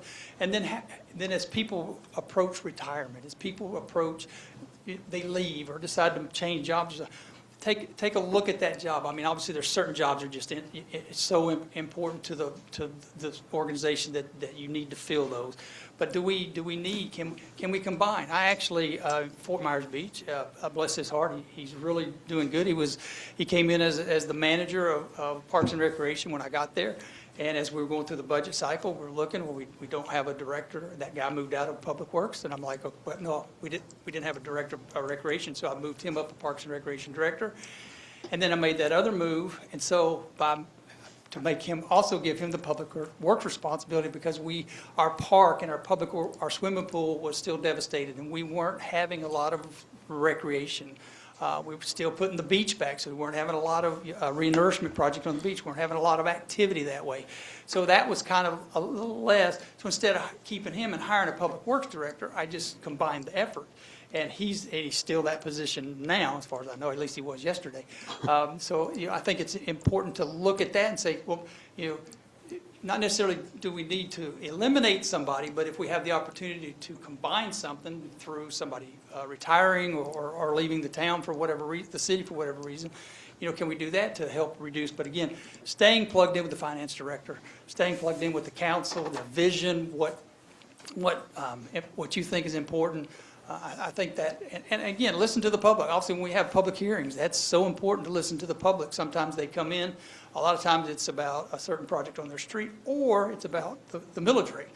Don't raise our taxes. And of course, the way the political environment is in Florida now, you're not sure what's going to happen with that. So now, what are we going to do? Kind of stepping outside the question, what are we going to do now about future budgets if we have to lower the millage or do something, or how are we going to make up that shortfall? So just so many things to look at, but again, getting the vital players involved in the finance department and the elected officials and even the directors, and just kind of understand what their needs are and what their wants. And, budgets can change from the first reading to the second reading, and they often do. That's not a problem. That happens. They get better. They get not as good, but that's there's some time, obviously, to take a look at that. It's still not, budget hearing time, but it's getting close. Well, thank you. I think you do have one tonight or tomorrow night, right? Tomorrow night, yes. Thank you. We had it last night. Oh, yeah, I'd seen there was one. Mr. Hyatt, how do you handle individual elected officials attempting to direct staff? It's always been something that I've been asked everywhere I go. How do we do that? We've got this issue. We've got staff member this issue. I've always felt like it was important to the success of the organization for employees to be able, especially directors. Live in a small community, you interact, you've seen each other, you probably knew each other before you got to be an elected official. Now, I'm not going to expect to stop talking. You can't. You really shouldn't. It should be in the charter. I haven't read this charter that you can't direct staff. That's what you hired this person for. But you can have input, as far as what things need to be done in the town, but the operational part, and I think just making it clear with the elected officials that, look, let's discuss it. Let's, use me because, I could be the scapegoat. That's what I'm hired for. I'm the professional city manager, and you're not necessarily going to be looked at positively if everybody says, oh, well, he or she, not necessarily you, but in past elected bodies, they've directed staff. I've not been in a situation in a few years where a council member has directed staff to do this. They've talked to them about projects. They've talked to them about certain things. I think the toughest job I had was a mayor wanting to stand out with the police chief or the police officers on A1A in coming out of Miami Beach and help stop the traffic. Help stop speeders. That's a nightmare for this gentleman right here. First of all, you're not qualified. You're standing in the way, and there could be something else happen. It's like going out to a DUI checkpoint and having people sit there. I mean, people pull up there. They're going to pull guns out of cars. There's going to be all kinds of situations. We need to protect ourselves in particular situations. But again, that's what you hire the manager for, is to take the heat, to take that off of you, and it's always a good thing, and we'll communicate about that. It'll be an individual thing, that's one thing about it, me, and you can go back, Google, you can do anything. I won't publicly embarrass you. I just ask the same thing, that if we communicate, we just will do that. We will look like we are just one hand and with an extra thumb, and we will just, work together to make the town is the best it can be. And I think there's really some good days ahead for Palatka. I really do. I mean, there's so much to offer. I mean, not a lot of towns have a river. You know that, and they would like to have that. My preference is the river over the ocean, and I've been in beach communities, the last 3 communities. So it's a little breath of fresh air to me.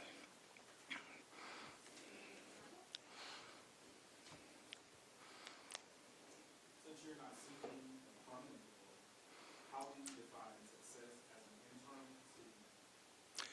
I think the progress you can make in a short term is important because I think what you ask about the 30 days, some ask about the 100 days, that's kind of what you've got here. You know, you've kind of got I think it was up to 6 months. Let's say it's 90 days. Let's say we find the gym and you bring that person in and they're just the person, everybody that's the person we want to hire. We go through that process and we're at a good place. You know, you want to look back and say, okay, are we any further down the road than we were right this minute when I'm standing here talking to you? And that would be my job to make sure we are. I spoke a little bit, a few minutes ago about going into a town, especially Fort Myers Beach, and I was looking, I just don't think I can do this when you're looking at rubble as tall as this building where they just tore a hotel down or whatever the case may be. And you're thinking, I just don't know that I can do it. I don't have staff in place. But I just had patience. I just, took a step back and say, I can't let them down, and I can't let staff, I'm not sure how many staff are in here, but I can't let the staff down. Everybody, I'm the conduit between all the things, the employees, the public, and the elected officials, the state, and the federal government, and state emergency management, and your state elected officials who are so important, and the federal elected officials. I think you have to move forward. You have to go and make progress, because I think the worst thing that can be is that we end up 5 months from now and I'm sitting here, or even 30 days from now, and you're like, we haven't done anything. We're just sitting in the office and under the fan trying to stay cool. No, we need to see some progress. Need to, if there's a project out there. I got to Fort Myers Beach and people were like, oh, it's coming. I got there in May. And we were having an event on the 1-year remembrance of the hurricane in September. And we had a park that was right on the back bay, and it needed to be done. And everybody's like, somebody asked me in a public meeting, when can you have it done? And this was like June. I said, we'll have it done by September 1st. It was a pretty tall order. But we had to get new awnings, we had to put new carpet down. There was just, electrical and lights and all kinds of things. But we had it done, and we had that event. We set our minds to it. That's the good thing about being under an emergency order. There's some things you can do and then come and get elected officials to approve it. But also, I do talk to each one of you about projects and things like that. I think that's the thing. It's the team. One person cannot do everything. I'll just tell you now, I can't do it all. There's no way. It takes HR, it takes police, it takes, the clerk, it takes the council, and even volunteers. We can't do it without our town volunteers. There's a lot of things that come to work, but it's going to be one thing for me to make sure we do is bring those people together to make sure we move along as quickly and that you don't really miss anything, that there's not gaps. Gaps cost money and gaps lose money and gaps are not making a lot of people happy. So I think we need to make sure we close the gap. We get things accomplished as quickly as we can, depending on the project, whether, obviously we can't make it rain, but whatever we can have control over, we will do as quickly as we can as long as it's budgeted. If we have to amend the budget, we have to ask, for money to be moved somewhere to get something accomplished, to get it approved. We'll do the right things there. Commissioner Davis?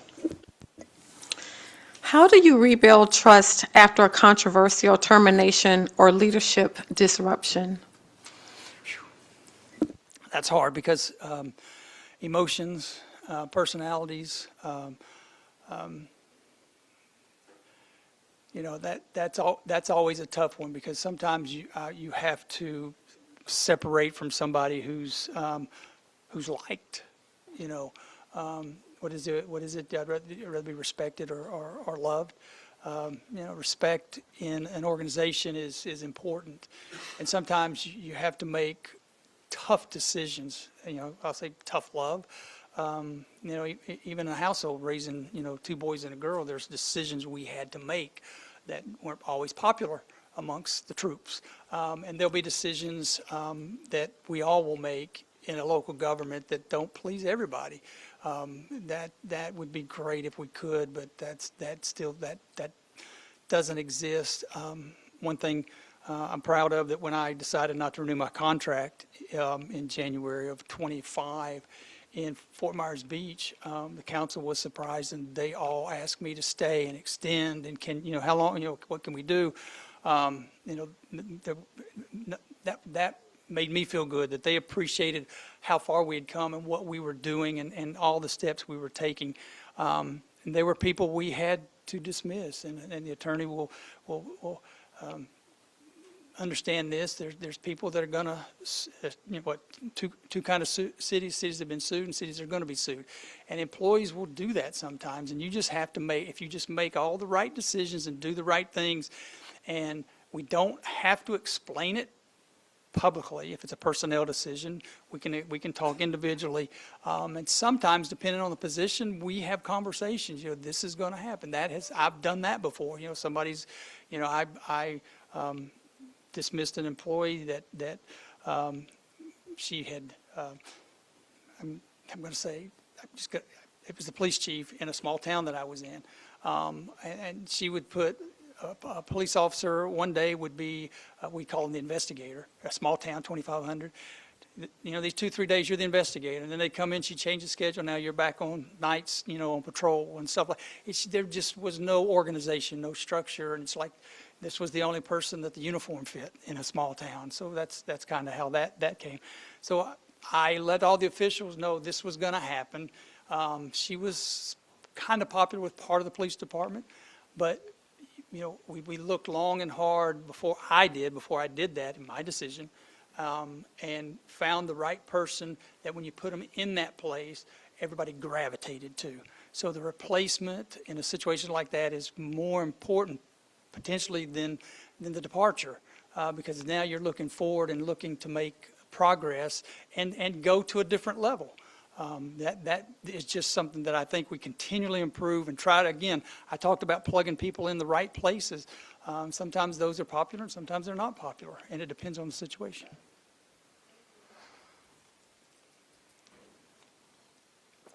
Commissioner Jones?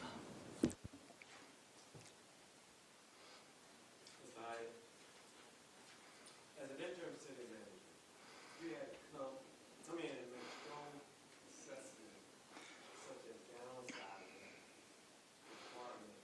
How would you accomplish this? Give us an example. We did that in Fort Myers Beach. After I got there, we had a lot of people that we had brought in, excuse me, that were helping with the permitting, because it was just a nightmare and it was a disaster. And one thing we did was obviously look at who's making the biggest contribution, who gets it. I have to rely on their supervisors and their directors in these situations. We actually found people who we had contracted with that were doing a lot better job than some of the people that we actually had on our staff. So we had to take that into consideration. What do we do? Do we contract this out now, or do we bring it? Or do we continue with these individuals? So I made the decision. And talked to the elected officials, and looked at the finances and looked at how it was going to affect us long term. And I made the decision to contract out the permitting process in our town. It was not seen as a positive with some of the people that we were laying off, but you put them in layoff status for up to I believe we did it for up to 6 months. That if we had a call, we had the list. We didn't have a union in Fort Myers Beach, so we prioritized that. We did end up calling one back, but we felt like bringing in and having the building official and having the permitting techs, is what we call them, in that position, that was the better mousetrap for us. And as far as I know, they're still there, and it's been over 2 years. And it saved money. Could I ask you a question? Yes. What you mean better mousetrap? What do you mean by better mousetrap? Well, years ago, the old traditional mousetrap they had that we have now. Well, they tried to improve that in the 60s and 70s and have all kinds of contraptions and stuff, but they found out there was no better mousetrap.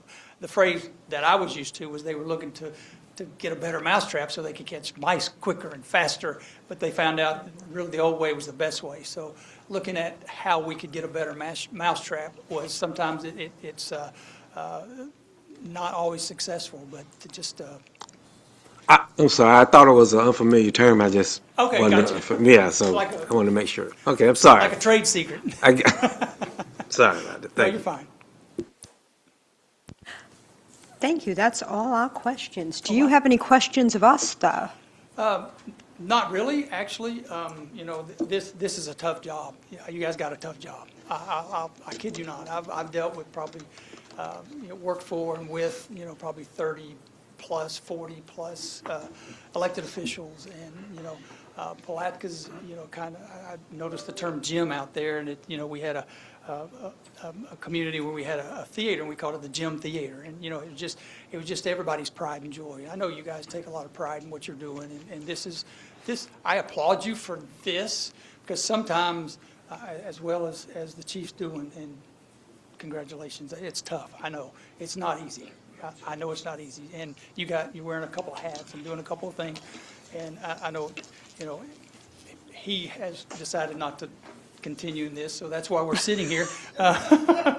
But I hope, he's going to stay here because that's a resource, right? I think that is something I know, the other candidates, I'm a little different. I'm not a typical city manager. I roll my sleeves up, I get involved everywhere except there, or the fire department there. I do support them tremendously, and whatever, they need to talk to me about, I'm always all ears. Open door, I remember, if I may, I don't know what your time is. You're fine, you're I fine. look Go like I'm ahead. good. I got to Surfside during COVID, right? And we had, elected officials were, saluting people, and language was flying on each other, and it was a challenge, to say the least. And that's one thing, as you come in as a manager, you look, okay, I got to deal with the public, the staff, and things of that nature, and the public's issues. And then I also had to deal with that, so that was added. Not that that's this way. I don't see anything like that here. Please let me qualify that. But then, I came in November, and then in June, I got a phone call, 1:20 in the morning, that a building had collapsed in our town. And that is different. Nothing we do, nothing. Now, I looked at this completely different. We didn't know how many bodies were in that building.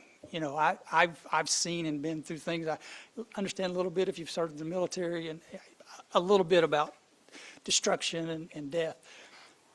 But that night when we got there, the police chief and my favorite pictures, the two, not this police chief, but at the time, we're standing in the street in front of the collapse, and on body cam, somebody took had a picture, and they took it and they gave it to me later. But I remember that moment, we were discussing the next steps. Miami-Dade County Fire Department, Miami-Dade County Police Department, all of, the mutual aid, everything was there, nothing but blue lights and red lights and, alarms and things going on. But you just kind of centered and focused on what you were trained to do.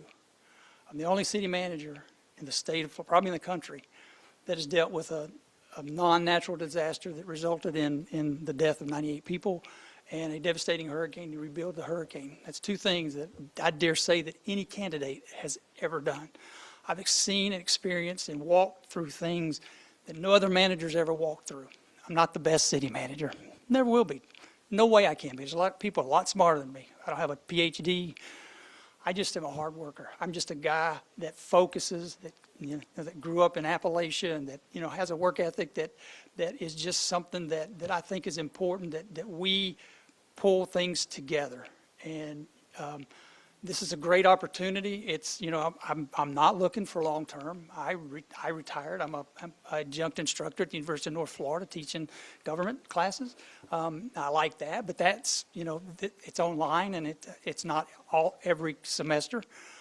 So I enjoy that thoroughly as well, but, Palatka, again, I interviewed before and didn't get the job, and I'm back again. So, I mean, that should speak volumes, hopefully, about what I see in Palatka, and I drive around and look at things and see things a little different than maybe when you're on the inside looking out versus the outside looking in.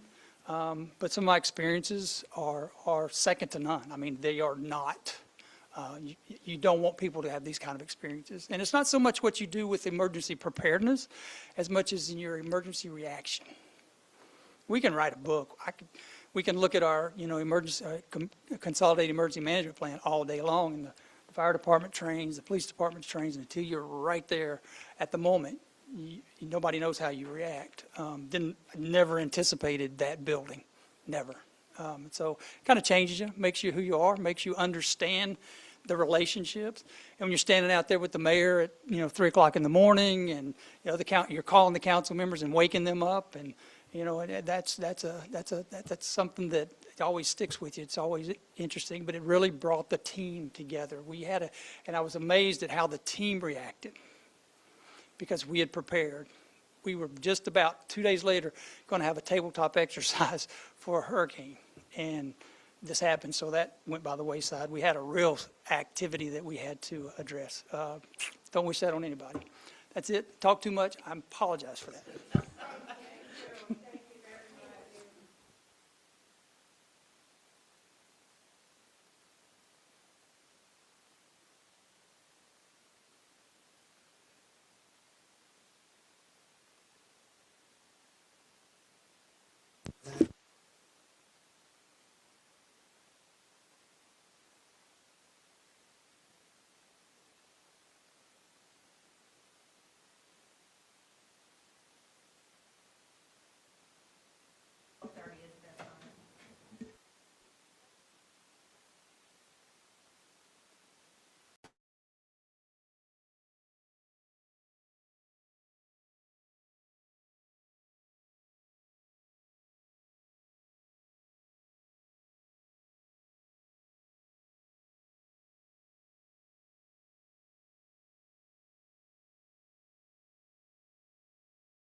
Welcome, Mr. Gleason, and thank you for your interest in this position.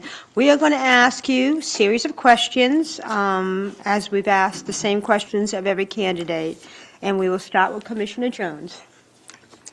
Good afternoon, Mr. Gleason. Afternoon, sir.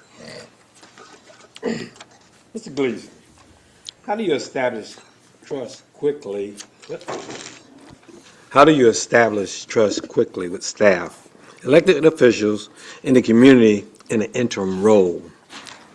One is through open and honest communication, and you do that right away. And you don't change who you are, you don't change how you communicate, and let people know who you are, and you value and respect them and the role that they do, and hopefully they'll do the same with you. Additionally, how would you address employee morale during the leadership transition? I understand that's a challenge for you all. Like I said, don't pick sides in there, but I know that you've gone through your issues, and so I think probably that's one of the most critical things that needs to happen. You're in the midst of budget time, or at least that cycle gearing up, and you need folks focused on their jobs, focused on goals and objectives, and the best way to do that is for them to have someone around them that respects and understands what they do, encourages, gets out of the way and lets them do their job, and you're there to assist and help guide. And if there's a roadblock somewhere, that's your job to move that, but it's to make sure that all the tools are there for them to do their job as efficiently and proactive as possible. Okay, thank you. Commissioner Campbell? Good afternoon. Afternoon. How would you prioritize ongoing projects and day-to-day city operations during your interim service? Well, we use the word interim, but you still have a business that runs 7 days a week, 24 hours a day, counting public safety and what have you. So you come in, it may be an interim position, but you still focus on the fact that what's the long term? And the long term is knowing what those goals and objectives are, and that things are still happening. Because what can happen sometimes during transition interim is things sit, things pause, and people kind of maybe sometimes take a little break. And so it's to ensure that doesn't happen. So you still look at it and treat it as if those are your long-term objectives and goals. But being an outsider coming in, what you do is you learn immediately from the people, the commission and mayor, and the staff, in the sense of what do they understand them to be, and to make sure that staff and commission are on the same page in the terms of what is being done, and then what you expect for deliverables and accountability. Again, I understand, that you're going through a transition, and the key thing there is just to create as much stability and comfort in the organization that you can have while you go through that process. Davis? Good afternoon, Mr. Gleason. When you enter a city experiencing leadership disruption, what are your first 30 days focused on? We'll go back to the very opening. It's immediately meeting with staff, directors, but then also employees, because everybody is staff in terms of there. And then it's the mayor and the commission, to make sure that you fully understand what are the goals, the objectives, and the direction. The day-to-day, you all hopefully don't have to worry about that. That's you worry about the policy side, and you allow on the interim or the manager and staff to take care of the day-to-day. But that to me is the most critical. Most of the places I've come into have been organizational changes, and I will just say that may be the luck of my draw for the 25 years of my career. I somehow have gotten situations where you came into a challenging environment, but I would like to say that I retired recently from Lake Helen. Prior to that, I did 3 years up in New Hampshire, somewhere I'd never been before in my life, and took something outside of my comfort level. And I can tell you that the employees in New Hampshire, the employees in Lake Helen, was one of the first things that was done, is that created that level of calm, that stability, that allowed them to kind of relax for the first time in a while, take a breath, cleanse what's going on, and let's just refocus and repurpose on what we need to do. That to me is the most critical thing, because the day-to-day is going to take care of itself. You've got your fire chief and your police chief and the directors. They know what they're supposed to do. What the job of the manager is just to try to keep the noise down as much as possible. Mr. Gleason, how do you maintain professionalism and neutrality while serving under an elected commission? Well, that's the whole challenge of a manager commission form of government. You don't take sides, you don't play politics. I've been fortunate, other than when I worked and lived in the city of Ocoee, I've usually lived or lived not in the city I manage. So it was a little bit easier that you didn't get caught up in the politics and the day-to-day. Now, there are good and bad about where you live and you don't live, but I think the key thing there is just maintaining what we're supposed to in this, is that you keep, your politics out of it. Yes, as individuals, you develop relationships differently with different people, and you may have, a friendly relationship with some than others, but you don't let that interfere. I've always said to employees in any commission that I've come in is that I communicate equally and fairly, and sometimes to a detriment, in the sense that if a question gets asked by a commissioner, many times I answer that with the 5, because my view is that you may have gotten that question out on the street, but it's very possible that someone else has got that too. And so many times, now I understand the Sunshine Law, so we're careful in not violating that, but in providing information, the easiest thing for us to do is to make sure you have it all, and let you decide what email you don't want, which one you want to delete, under records and in terms of that. But I've never in 25 years wanted to be the city manager sitting in a room and have a council member turn their head over and say, how come I didn't know that? Because the key thing is communication, open and honest. There's no agenda. The agenda is to do the best job you can under the circumstances in that environment, and don't let anything else get in the way of that. Commissioner Jones?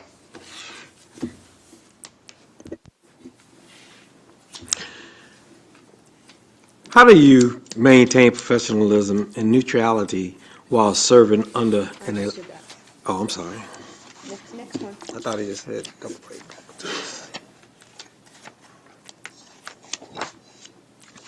How do you evaluate morale and organizational culture quickly? Well, there's the regular communication and there's the unofficial communication, which is we'll call the water cooler or what have you. I mean, I know that's an old term that dates somebody like me with gray hair. But it is getting plugged in quickly, and it's listening to everybody. And, and I will tell an employee that I'll hold up a blank piece of paper and say, this is what you are to me. And I don't mean that in a negative, meaning I don't come in with any bias. I don't come in with any preconceived. I don't have any attitude or opinion that somebody is right or wrong or what circumstance took place. So it's an opportunity to start out fresh and clear and straight from that day. I will tell people the person I am on the 30th day or the 60th day or the 90th day of the job is the person I was on the first day. And I think that's what sometimes people look back and they count on that, because we all know we've gotten into relationships and then people want to change us or we change, and a lot of times, well, that's not the guy we interviewed, that's not the guy we hired, that's not who you told us you were. And so the key is, I think, is trying to be yourself, be legitimate, but it's respect, what they say. Now, respecting and communicating doesn't mean that you necessarily agree. You also have to tell somebody, okay, I've heard you out, I understand what your opinion was and what led to that, that this is why we're going to go this direction, or this is in terms of there. And I think as long as that's done, very professionally and communicative-wise, most people want to do the right thing. They want to do a job. They're spending 40-plus hours in this community, and, this is probably the second most important thing to their families. And so why not create an environment that at least makes them feel welcome and comfortable and enjoy where they're at? We all have challenges in work. We're all going to run up to things to where certain days we say, hell, I don't want to do this anymore. I'm frustrated in terms of that. That's life, and we get that. But, if you're going to be here 40-plus hours a week, try to make it as enjoyable as possible. I have a pretty bad or funny sense of humor, so I'm a humorous person, and I like for people to laugh. I like for the commission to laugh. There are times, even in a meeting, in the tension of something will come in their head, and I'll just pop it out, and it just sometimes will break the tension in a room and create a little bit of a laugh and a chuckle. And to me, that's very valuable in the sense of letting people know that you can also laugh at yourself and it's your own mistakes, because none of us are perfect. Thank you. Commissioner Campbell? What, what do you see as the biggest challenge and opportunities currently facing municipalities like Palatka? Well, the biggest challenge you've got is to heal from what you've just gone through. Okay, that I think is the critical thing in terms of both the commission and the employees. And then the second step of that is to make sure that people are focused on what they're supposed to be doing, their goals and objectives. And I said earlier, if they haven't been, they need to be in budget process now. I mean, you're going to be sending a tentative millage rate, not too long. I know the preliminaries come out next month in terms of valuations, but you don't wait for that. I mean, you still do that. Budgeting is a 365-day-year process. So, I mean, we have this window, but I just know that the timelines are coming up when you need to set certain dates, your tentative millage rate, and then, you're preparing for your public sessions, and that's probably one of the most critical. I did look on your online and saw, in terms of the general budget and the overall budget, and I was kind of impressed. I mean, that's a lot of money for the city of 10, 11,000 in terms of there. When you look at some others compared on that, the budgets aren't quite that large. Now, you're full service. I get that, police and fire and the full utilities, but you also have the airport. Yes. And things. So Cross, so you've got a few little things on there that are unique to that. But going back to your question, what's the biggest challenge? Tallahassee. No other way to put it. They complain when Washington tells them what to do, but they darn sure don't have a problem when they want to tell us at the city level what we need to do. And not only do they want to tell us what to do it, but they want to take your tax away from it and still tell you have to do the job. Yeah. So that may be the biggest challenge, short and long term, all of us as Floridians need to look at in the sense of how is this going to play out, whether it's this year or next year, with the talk in reference to the tax structure. Because, while we can say we have no income tax and low sales tax, our governments are very much dependent on property taxes. And so if we're exempting, and listen, I'm homesteaded and I own my home and I'd love to be able to say I'm not going to pay any taxes anymore, but I also know that somebody's got to pay somewhere. And so I think that's probably one of the biggest challenges. I don't know how the city's, is with its relationship with its state officials and in terms of there, but it'd be key, the fact that at least be plugged in the sense so at least they're listening to you the best that we can get them to listen to us. Thank you. Okay, sir. Commissioner Davis? Mr. Gleason, walk us through your approach to taking over during an active budget cycle. I've had that happen before, so, what you do is you rely a lot on the folks that are there. I mean, there's no other way. I mean, I've got my budget philosophy and anybody standing here at this podium has done budgets. I mean, meaning who's a city manager in terms of that process. So it's not so much the technicality, but it's then learning very quickly from your department directors. How has it been done? What's successful? What are the priorities? And there's always a lot more wants than there are money to go for. So it's working with the department directors and narrowing those down, and then what they believe are worth fighting for in terms of theirs, then what we present, with you all during the July workshops and whatever, and we're going to be working on the tentative. Now, we all know that the budget doesn't get approved until September, but I've been fairly successful in the past of come July and August, we pretty much were done. Now, I'm not saying you don't get to a public session and something comes up in the room or something changes, but been fortunate enough that I haven't come into where all of a sudden at the last hearing, at the last hour, somebody makes a motion to cut the millage another 0.50 or something in terms of that basis. And I think a lot of that has to do with good and communication and transparency. There's nothing to hide here, okay? I don't have an agenda. It's not Jim's agenda. It's your agenda. It's what you want for your city and for the citizens of Palatka. Okay. Mr. Gleason, how do you handle individual elected officials attempting to direct staff? I will go back to say in the beginning is your role is to set policy. It's the city manager's job to direct staff how they implement that policy. There's a fine line there, and I get, when you're elected, I've been an elected official many years ago. I'm recovered. But I was a city official before I ever got into the city management position. And so I understand there are needs, from the public, and sometimes there's pressure on you. Somebody wants something done, and they don't understand the policies and the rules and regulations that are there. But I think with good communication and honest communication, and honest meaning the answer they get today is the same answer they're going to get tomorrow, and the same answer your peer's going to get. Meaning, I'm not going to give you one answer and then somebody else at the other end of the commission a different answer just based on what I think they want to hear. And you just have to hope that the person who was elected then is willing to understand that they can't solve everything. And I know, I'll be honest, that's the biggest frustration, I think, in 25 years of me being in city management and even my years of elected officials, is those few cases when you couldn't solve something. And I think there are times that you have to step back and recognize that some things just can't be fixed, in reference to one-on-one or the individual. I don't want to say can't be fixed, but that there's not an immediate, solution or an answer.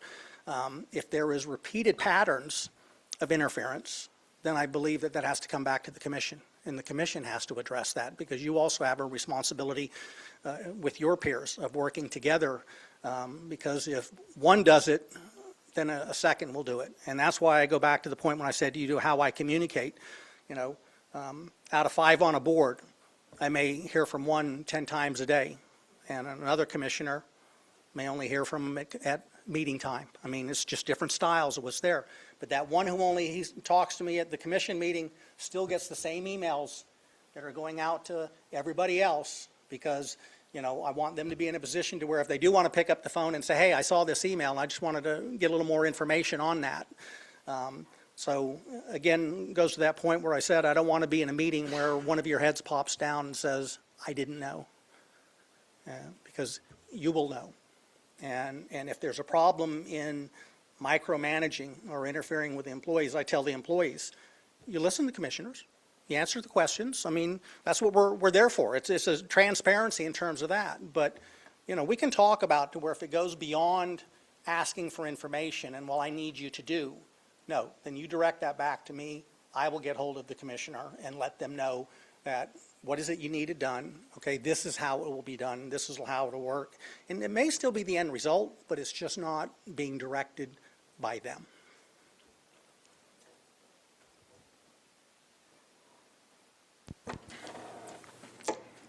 Commissioner Jones. Which one? On the city view? Yeah. So, James, excuse me, Mr. Gleason, since you're not seeking a permanent role, how do you define success as an interim city manager? Transition that you're going through now would be over, so the person that you hire permanently isn't facing with those immediate problems. There's always going to be challenges that are coming in, but hopefully what you've done is you've smoothed the road out, you've cleaned the debris, and you've made it for a much easier and a much smoother transition for that individual. And for me personally, just knowing how I've been and how I value my relationship with employees and whatever, it'd be knowing that in whether it was 30, 60, 90, 120 days, however long it took you to get where you're at, is that your employees were in a much better spot hopefully the day I came in, but also the day I left than they were. And I would consider that to be a success. All right, thank you. Commissioner Jones? Again? Commissioner Jones. Commissioner Campbell? Sorry. How do you rebuild trust after a controversial termination or leadership disruption? Communication. I say that, and I know it's an easy catch, but I mean, in our personal lives and what have you, it all comes down to communication. When communication stops or bottlenecks, that's when problems come up. That's when people start assuming or thinking or trying to read into. And I think that, because we deal with the public and we're in a very volatile time. You know, politics is always volatile, but it just seems that we're more divided than I recall in my time growing up here in Florida in terms of there. And so it's critical, I think, to be open and honest and communicate. And again, to stress that, you know, I know some people get frustrated in this form of government. They'll think that, oh, well, the manager has their agenda and they have what they want to get done. And that is the disaster.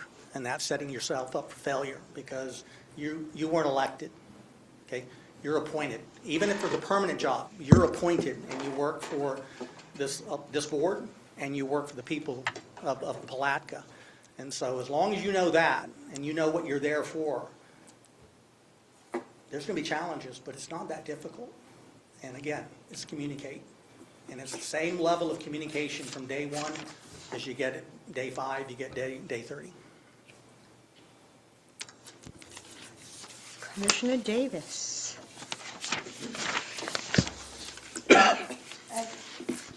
As interim city manager, if you had to come in and make strong assessments, such as downsizing a department, how would you accomplish this task? And give us an example of any experience. Actually ran into that when I went to Littleton. It was a little bit of an economic downturn in terms of that time, and we had to downsize in the Public Works department. Very difficult. I mean, any job is actually, you know, downsizing, you could say across the board, but that's where the bulk of the fleet was. And so you did it with communicating not only with the director and the supervisor, you know, but you try to come up with a process in reference to whether it be, you know, longevities, but also performances and stuff, because you can't just say someone should be able to have a job just because they've been there. If they're not doing the job, that's not fair, you know, for someone else in terms of that. So you have to go through the differential challenge of kind of setting up what's that priority on how you determine who may have to be cut or to let go. And there's no good answer. There's no easy answer. I mean, at the end of the day, you're affecting somebody's life. You're affecting their family. And I mean, and I don't think anybody ever gets over that. But at the same time, you have to still do what's right for the organization. You have to do what's right, you know, for the commission and for the goals, you know, of the community. And if there's financial issues and you know, I can just say without, you know, getting into it, but, you know, with public safety, that's the one area they're saying in the state that you can't cut if they take away the sales tax in terms of there. And, you know, and love my first responders and police chiefs and fire chiefs and what have you, but they're going to be at your ear every day that they need more, you know, either equipment or their folks are underpaid, especially when you start comparing them to maybe bigger communities or counties and surrounding areas where we're at. So it's a constant, you know, pressures that you've got there. And so what you've got to do is try to make sure that you don't squeeze the goose too much, because you can try to please everybody, and at the end of the day, citizens can't afford the price tag of what's there. And so downsizing is never easy, and that's probably one of the most difficult, you know, part that's in there. I wouldn't come in with a preconceived notion that that's what needs to be done, because whatever you want in that short period of time, I say short period, you know, however the interim would be, it still has to be in the direction of what this commission needs to happen. Now, if you're looking for some transparency and communication back that maybe you haven't had, and so therefore you didn't feel you're getting the right information, well, then that's the burden on the interim person to get up to date and speed in reference to the directors and find out, you know, what communication, what information was not getting out, or what information was being retained or shaded in some way to try to get a different result, you know, from the commission than just laying the facts out and then giving a professional opinion. Hey, here's my opinion. We can do it this way, and here's the good and here's the bad, and things that happen. Yes, there are other ways to do that, but this may be why I'm recommending it. But at the end of the day, as long as you're not asking me to do something illegal or unethical, it's your decision that we have to carry out. That concludes the questions. Do you have any questions of us?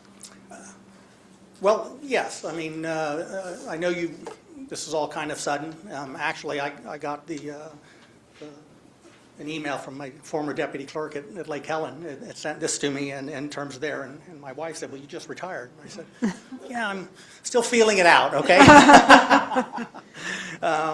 So if you're on an interim basis, what's your time frame? I mean, because I know you have to make a decision on whether you hire a consultant or whether you do it in-house in reference to the city manager. There's different ways, that's been done. And so it's a question of what's your time frame? Honestly, we haven't really discussed a time frame to this point. I think we are looking, obviously, and I'm speaking for me, my opinion, we're looking, again, for somebody to come in and to stabilize the situation. And that may not be done quickly, based on everything that's going on, and also that we're in the middle of budget season. I think we just want, again, a stable situation where our employees, our city, our community are feeling things are moving along in a smoother and more appropriate fashion than they have been. So we have not set a time frame. We also wanted our police chief to go back to being just the police chief, and he really wants that too. So we have no time frame. We want it to be done right, I think, in summary. Chief, right? I think one of your employees just got hired in Lake Helen? Yes. As the police chief? Yes. That is correct. Yeah. Yes. Right at my retirement and Yes. overlap, but I think it was a week after. And so that, I was at the retirement party for the chief a week or so ago, and so I met the gentleman, so. Yes. That's a good thing. I mean, in the sense that when you see people grow in terms of there, so I have to say that I commend you in the sense of preparing somebody for that next outfit, that Thank next you. stop. Okay. Thank you. Anybody else have anything? Thank you so much. Okay. Thank you, Mr. Gleason.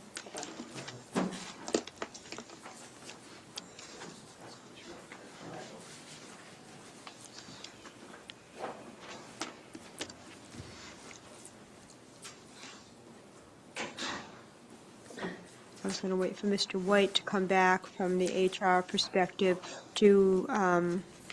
We have to decide, do we want to stay here and calculate? Do we want to turn this in later today? Let's take care of it today, I think.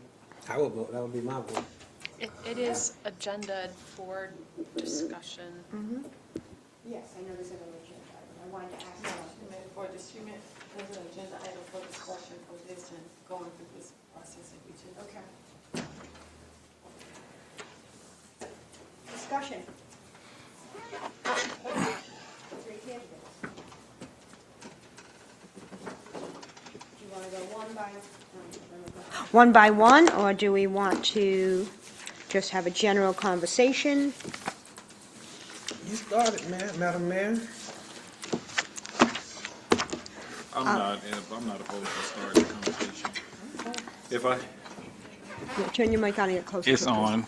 I'm not opposed to starting the conversation, and if I had to rank them based on what we've seen today, I would rank them in the way that they came in. As far as my number 1, 2, and 3 based on. Commissioner Jones?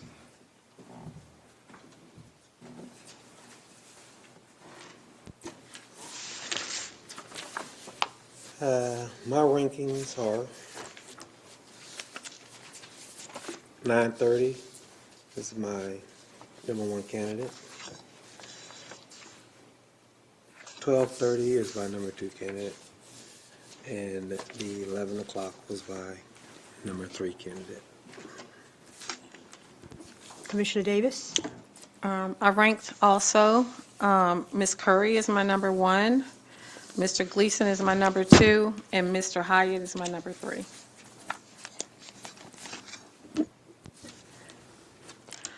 My ranking was the same, although Mr. Gleason had kind of crept up almost to Ms. Curry, but it's the same ranking, Ms. Curry, Mr. Gleason, and then Mr. Hyatt. So, from that conversation, we gather that everybody's first choice as far as candidates go appears to be Ms. Curry. So with that being said, where do you go as far as the offer? How would that look? Is that something that haven't been discussed with HR, and or us as far as going forward. And I know that you'll kind of go in and make it, but what are we expecting to pay someone in that interim position, Madam Mayor, Commission? HR, I'm looking actually to HR for some insight as to what we intend to pay somebody. What, did we have a scale? May I ask Go him, ahead. I want to be clear at who we are directing the question, because I don't want to put Mr. White into a position. No, okay, Ms. Jones, could you please come up? Let's leave it at that.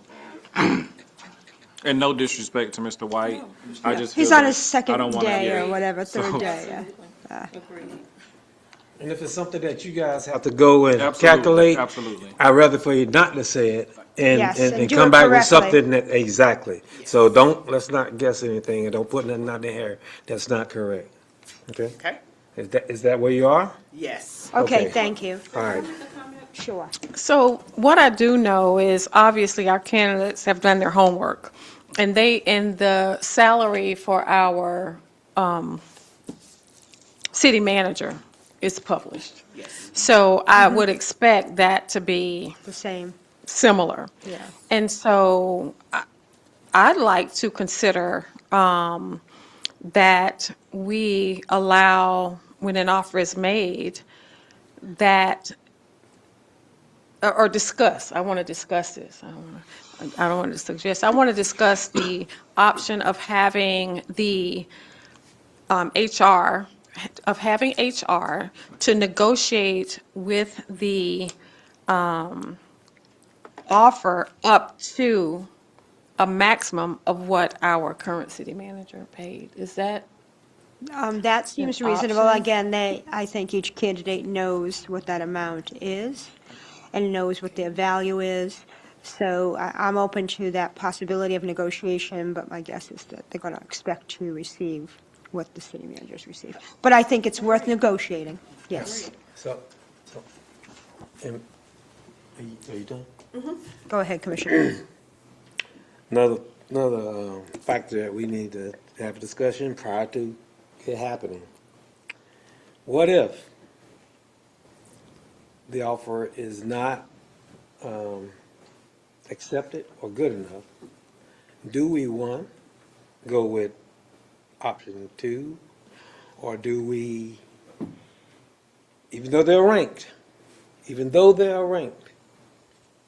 I don't know if are we saying, if option number one declines or say there's just not enough compensation or rethink the situation, do we go to number two automatically or what?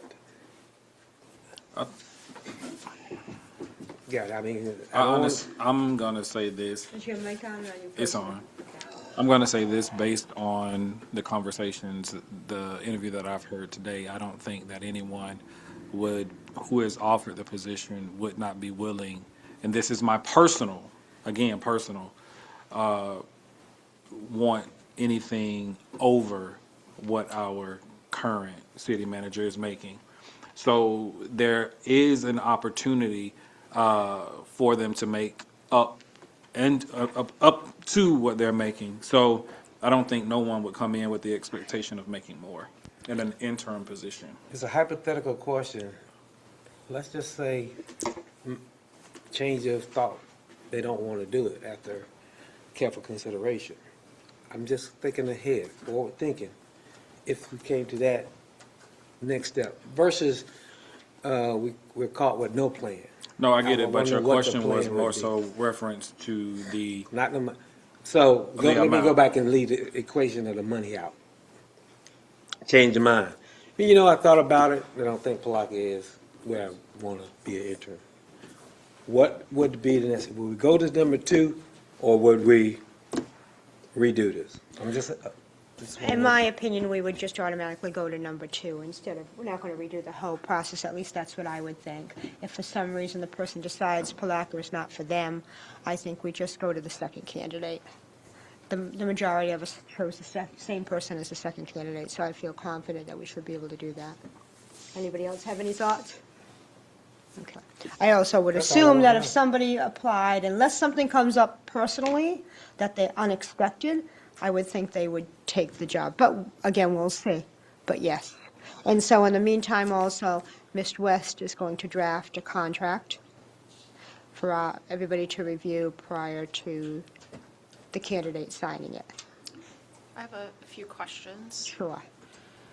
And I'll defer to HR on this, but it is my assumption that, given that this is an interim role, that this will be a 1099 employee, not fully loaded employee of the city? Mr. White? That would be my guess. That was a conversation we had, and I will agree with that, that it should be a 1099 role. Okay. Will offer be pending background investigation? Will we do a background investigation? Yes.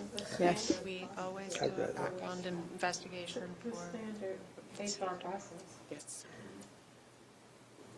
Anybody else have any other questions that they want to bring up about the process, I have the hiring process? This didn't come up during the interview process, but your anticipated start date, I guess that would come up during your negotiations, but I'm assuming, right, I'm assuming say your ASAP. preference is as soon as possible? Yes, yes. What about the first? Although I know Chief Shaw wants to continue to have such fun, I think it's as soon as possible. Is that, I think with some of the, I don't want to push it off. I think with some of the things that came up as a result of that interview, Interviews. we need to Sooner be. than tomorrow? Yes. That's why I said ASAP. So as soon as, as soon as Ms. Jones can talk to the individual, make sure they want the position, and we can get the contract drafted and get it to us. the And lady might still I'd be like here. to We see may them need to get start this thing next done week. today. I mean, honestly, I'd like to see them start next week, but I don't know if that's feasible or not. But as soon as possible. They both also, I mean, she indicated she was retired, so we're ready to go. And she may still be around, so we may still be able to get this thing done today. Working on it, sir. In terms of your residency requirement, I'm assuming because it's interim, you're going to waive that residency requirement? Yes. I see Amber has a question. Mr. White? We wanted to emphasize based on the clearance of the background. Yes, Okay. of course, of course, of course. Yes, I think that based on the fact that this person's interim and a contract employee, the residency piece is not applicable. number one, actually says she got a house in East Palatka anyway, so. Well, yeah, but I don't know. I don't think she lives there. I think she. But even when we had, or given the city manager, we gave them a period of transition time. time, so I don't think immediately would be Right. suitable. That's correct. Yeah. In terms of, because it's a 1099, they would not be entitled to severance, I'm just confirming that. Yes, correct. Yes. Those are the only questions that I had for the draft contract that is almost done. Is there anything else that we need to decide? There may be additional questions that come up as I put the final details on the proposed contract, but those were the top ones that I was working on. Okay, and until it's offered to Ms. Curry and she says yes, please don't make it, fully public yet that she's the top choice, but until she says yes, we don't. It's on, Yes. it's on Facebook. Okay. Go ahead. Yes. We ready for a motion? Ready for a motion? I move that we offer Cynthia Curry the interim city position as a 1099 employee and allow HR to negotiate to a maximum of the current city manager salary. Second. Second. We get 2 seconds. All in favor? Aye. Any opposition? Thank you. We do have another item on the agenda, if we're done. Oh, go ahead, I'm sorry. Request to clarify your number 2 candidate. We had it in our notes as Mr. Gleason. Mr. Gleason, just Mr. wanted to Gleason. confirm Yes. if that is correct. That's correct.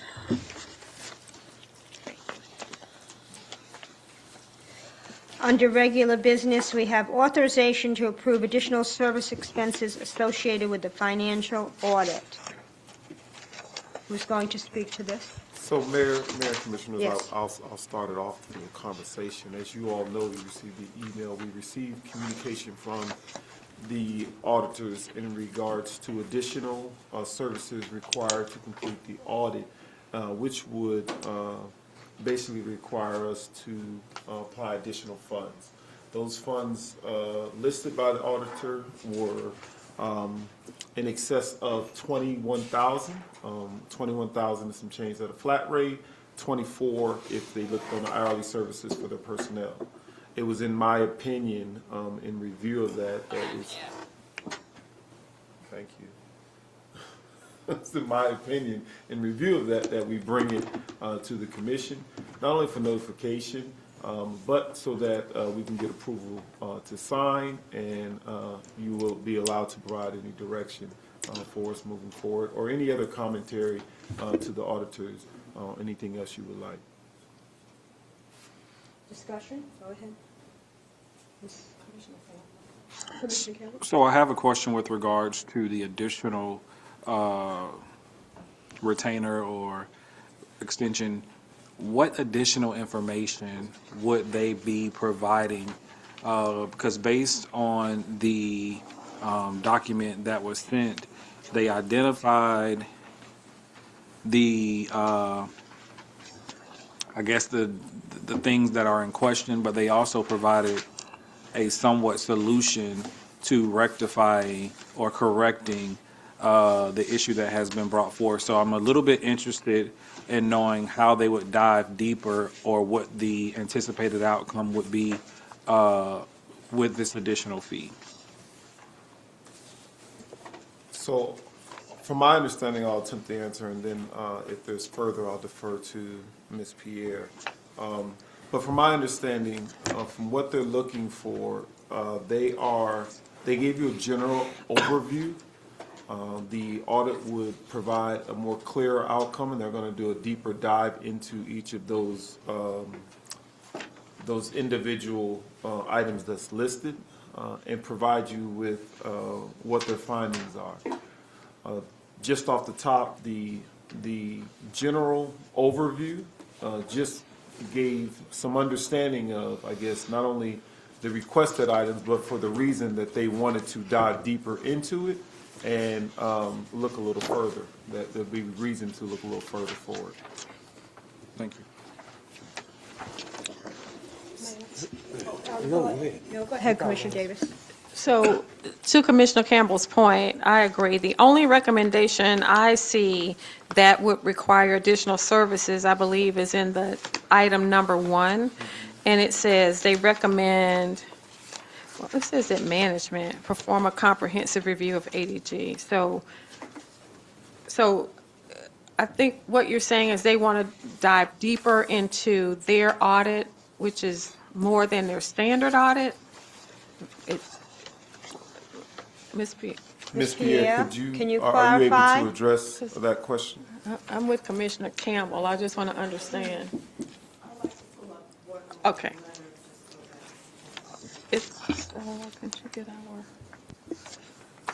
Can she get this physical report?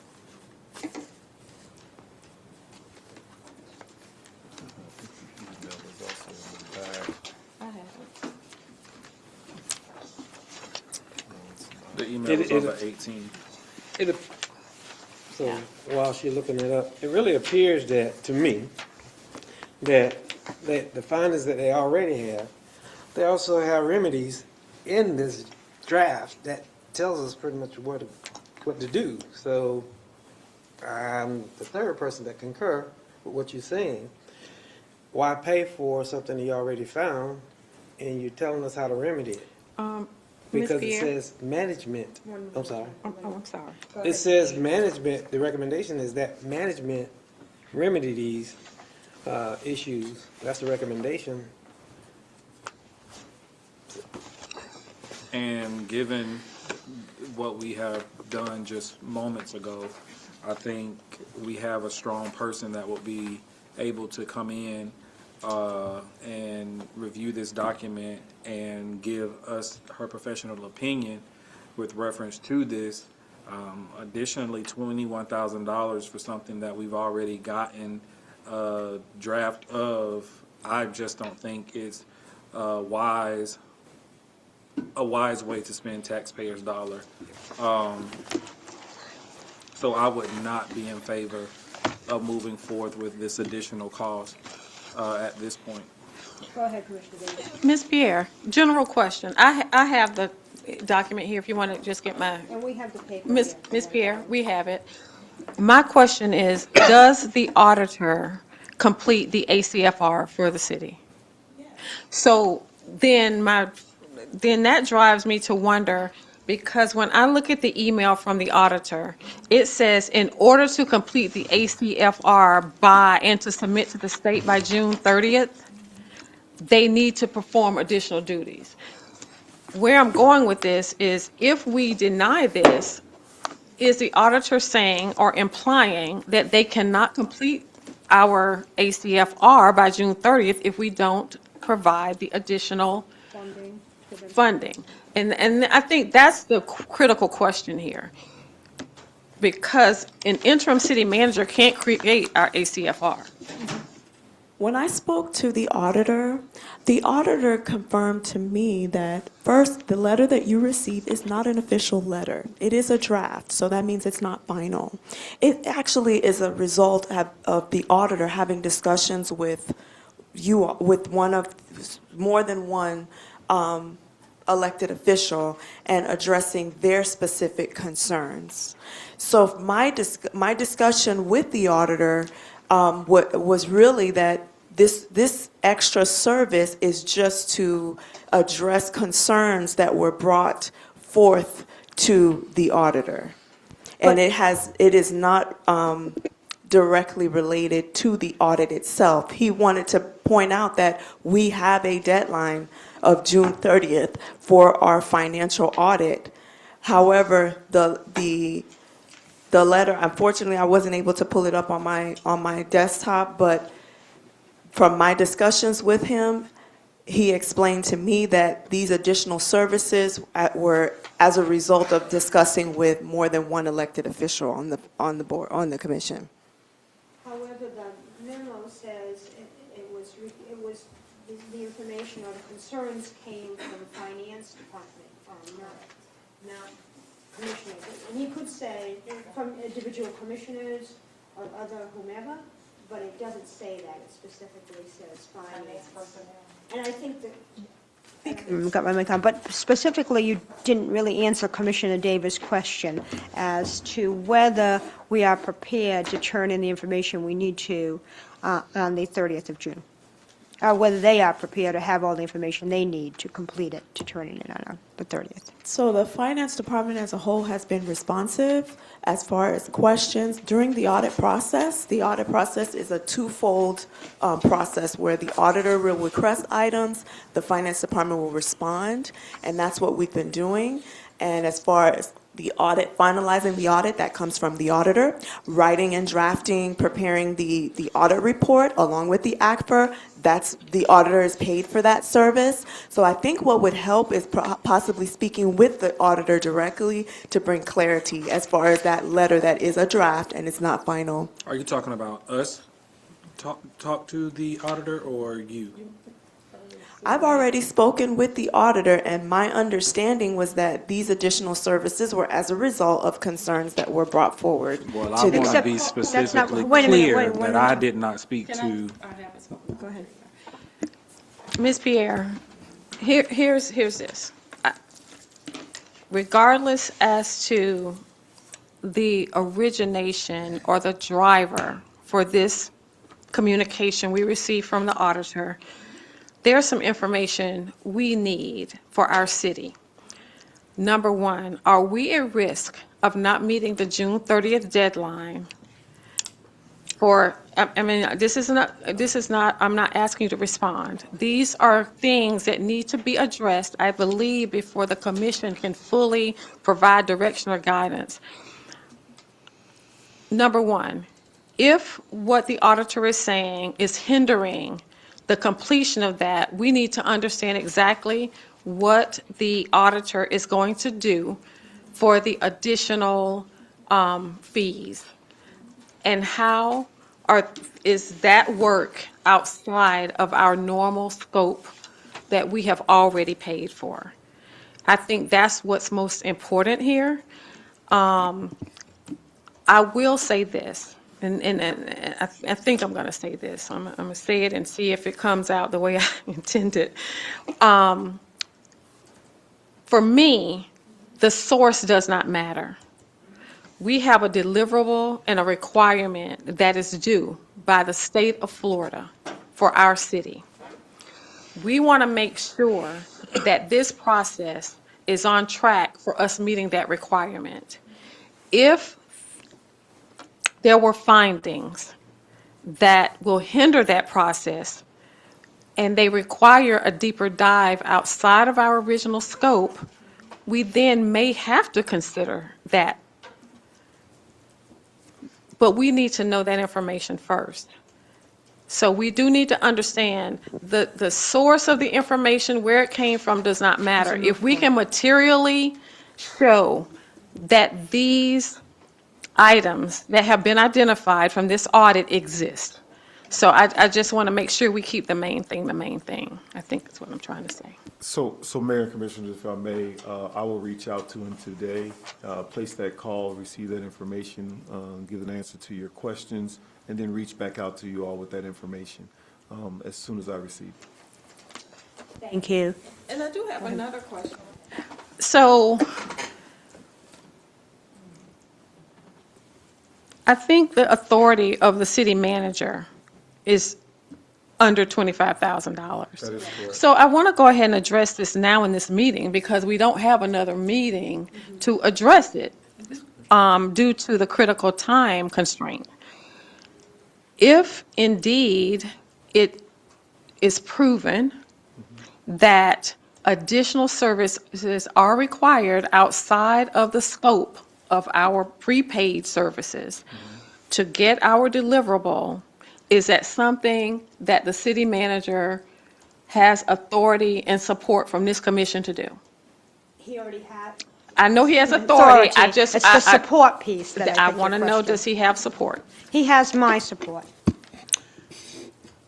He has my support as well. I don't know why it actually, with that being said, I don't know why it's actually even come to us. And I don't know, you want the support, I but if understand. it's going to delay the process, I also support Ms. Pierre.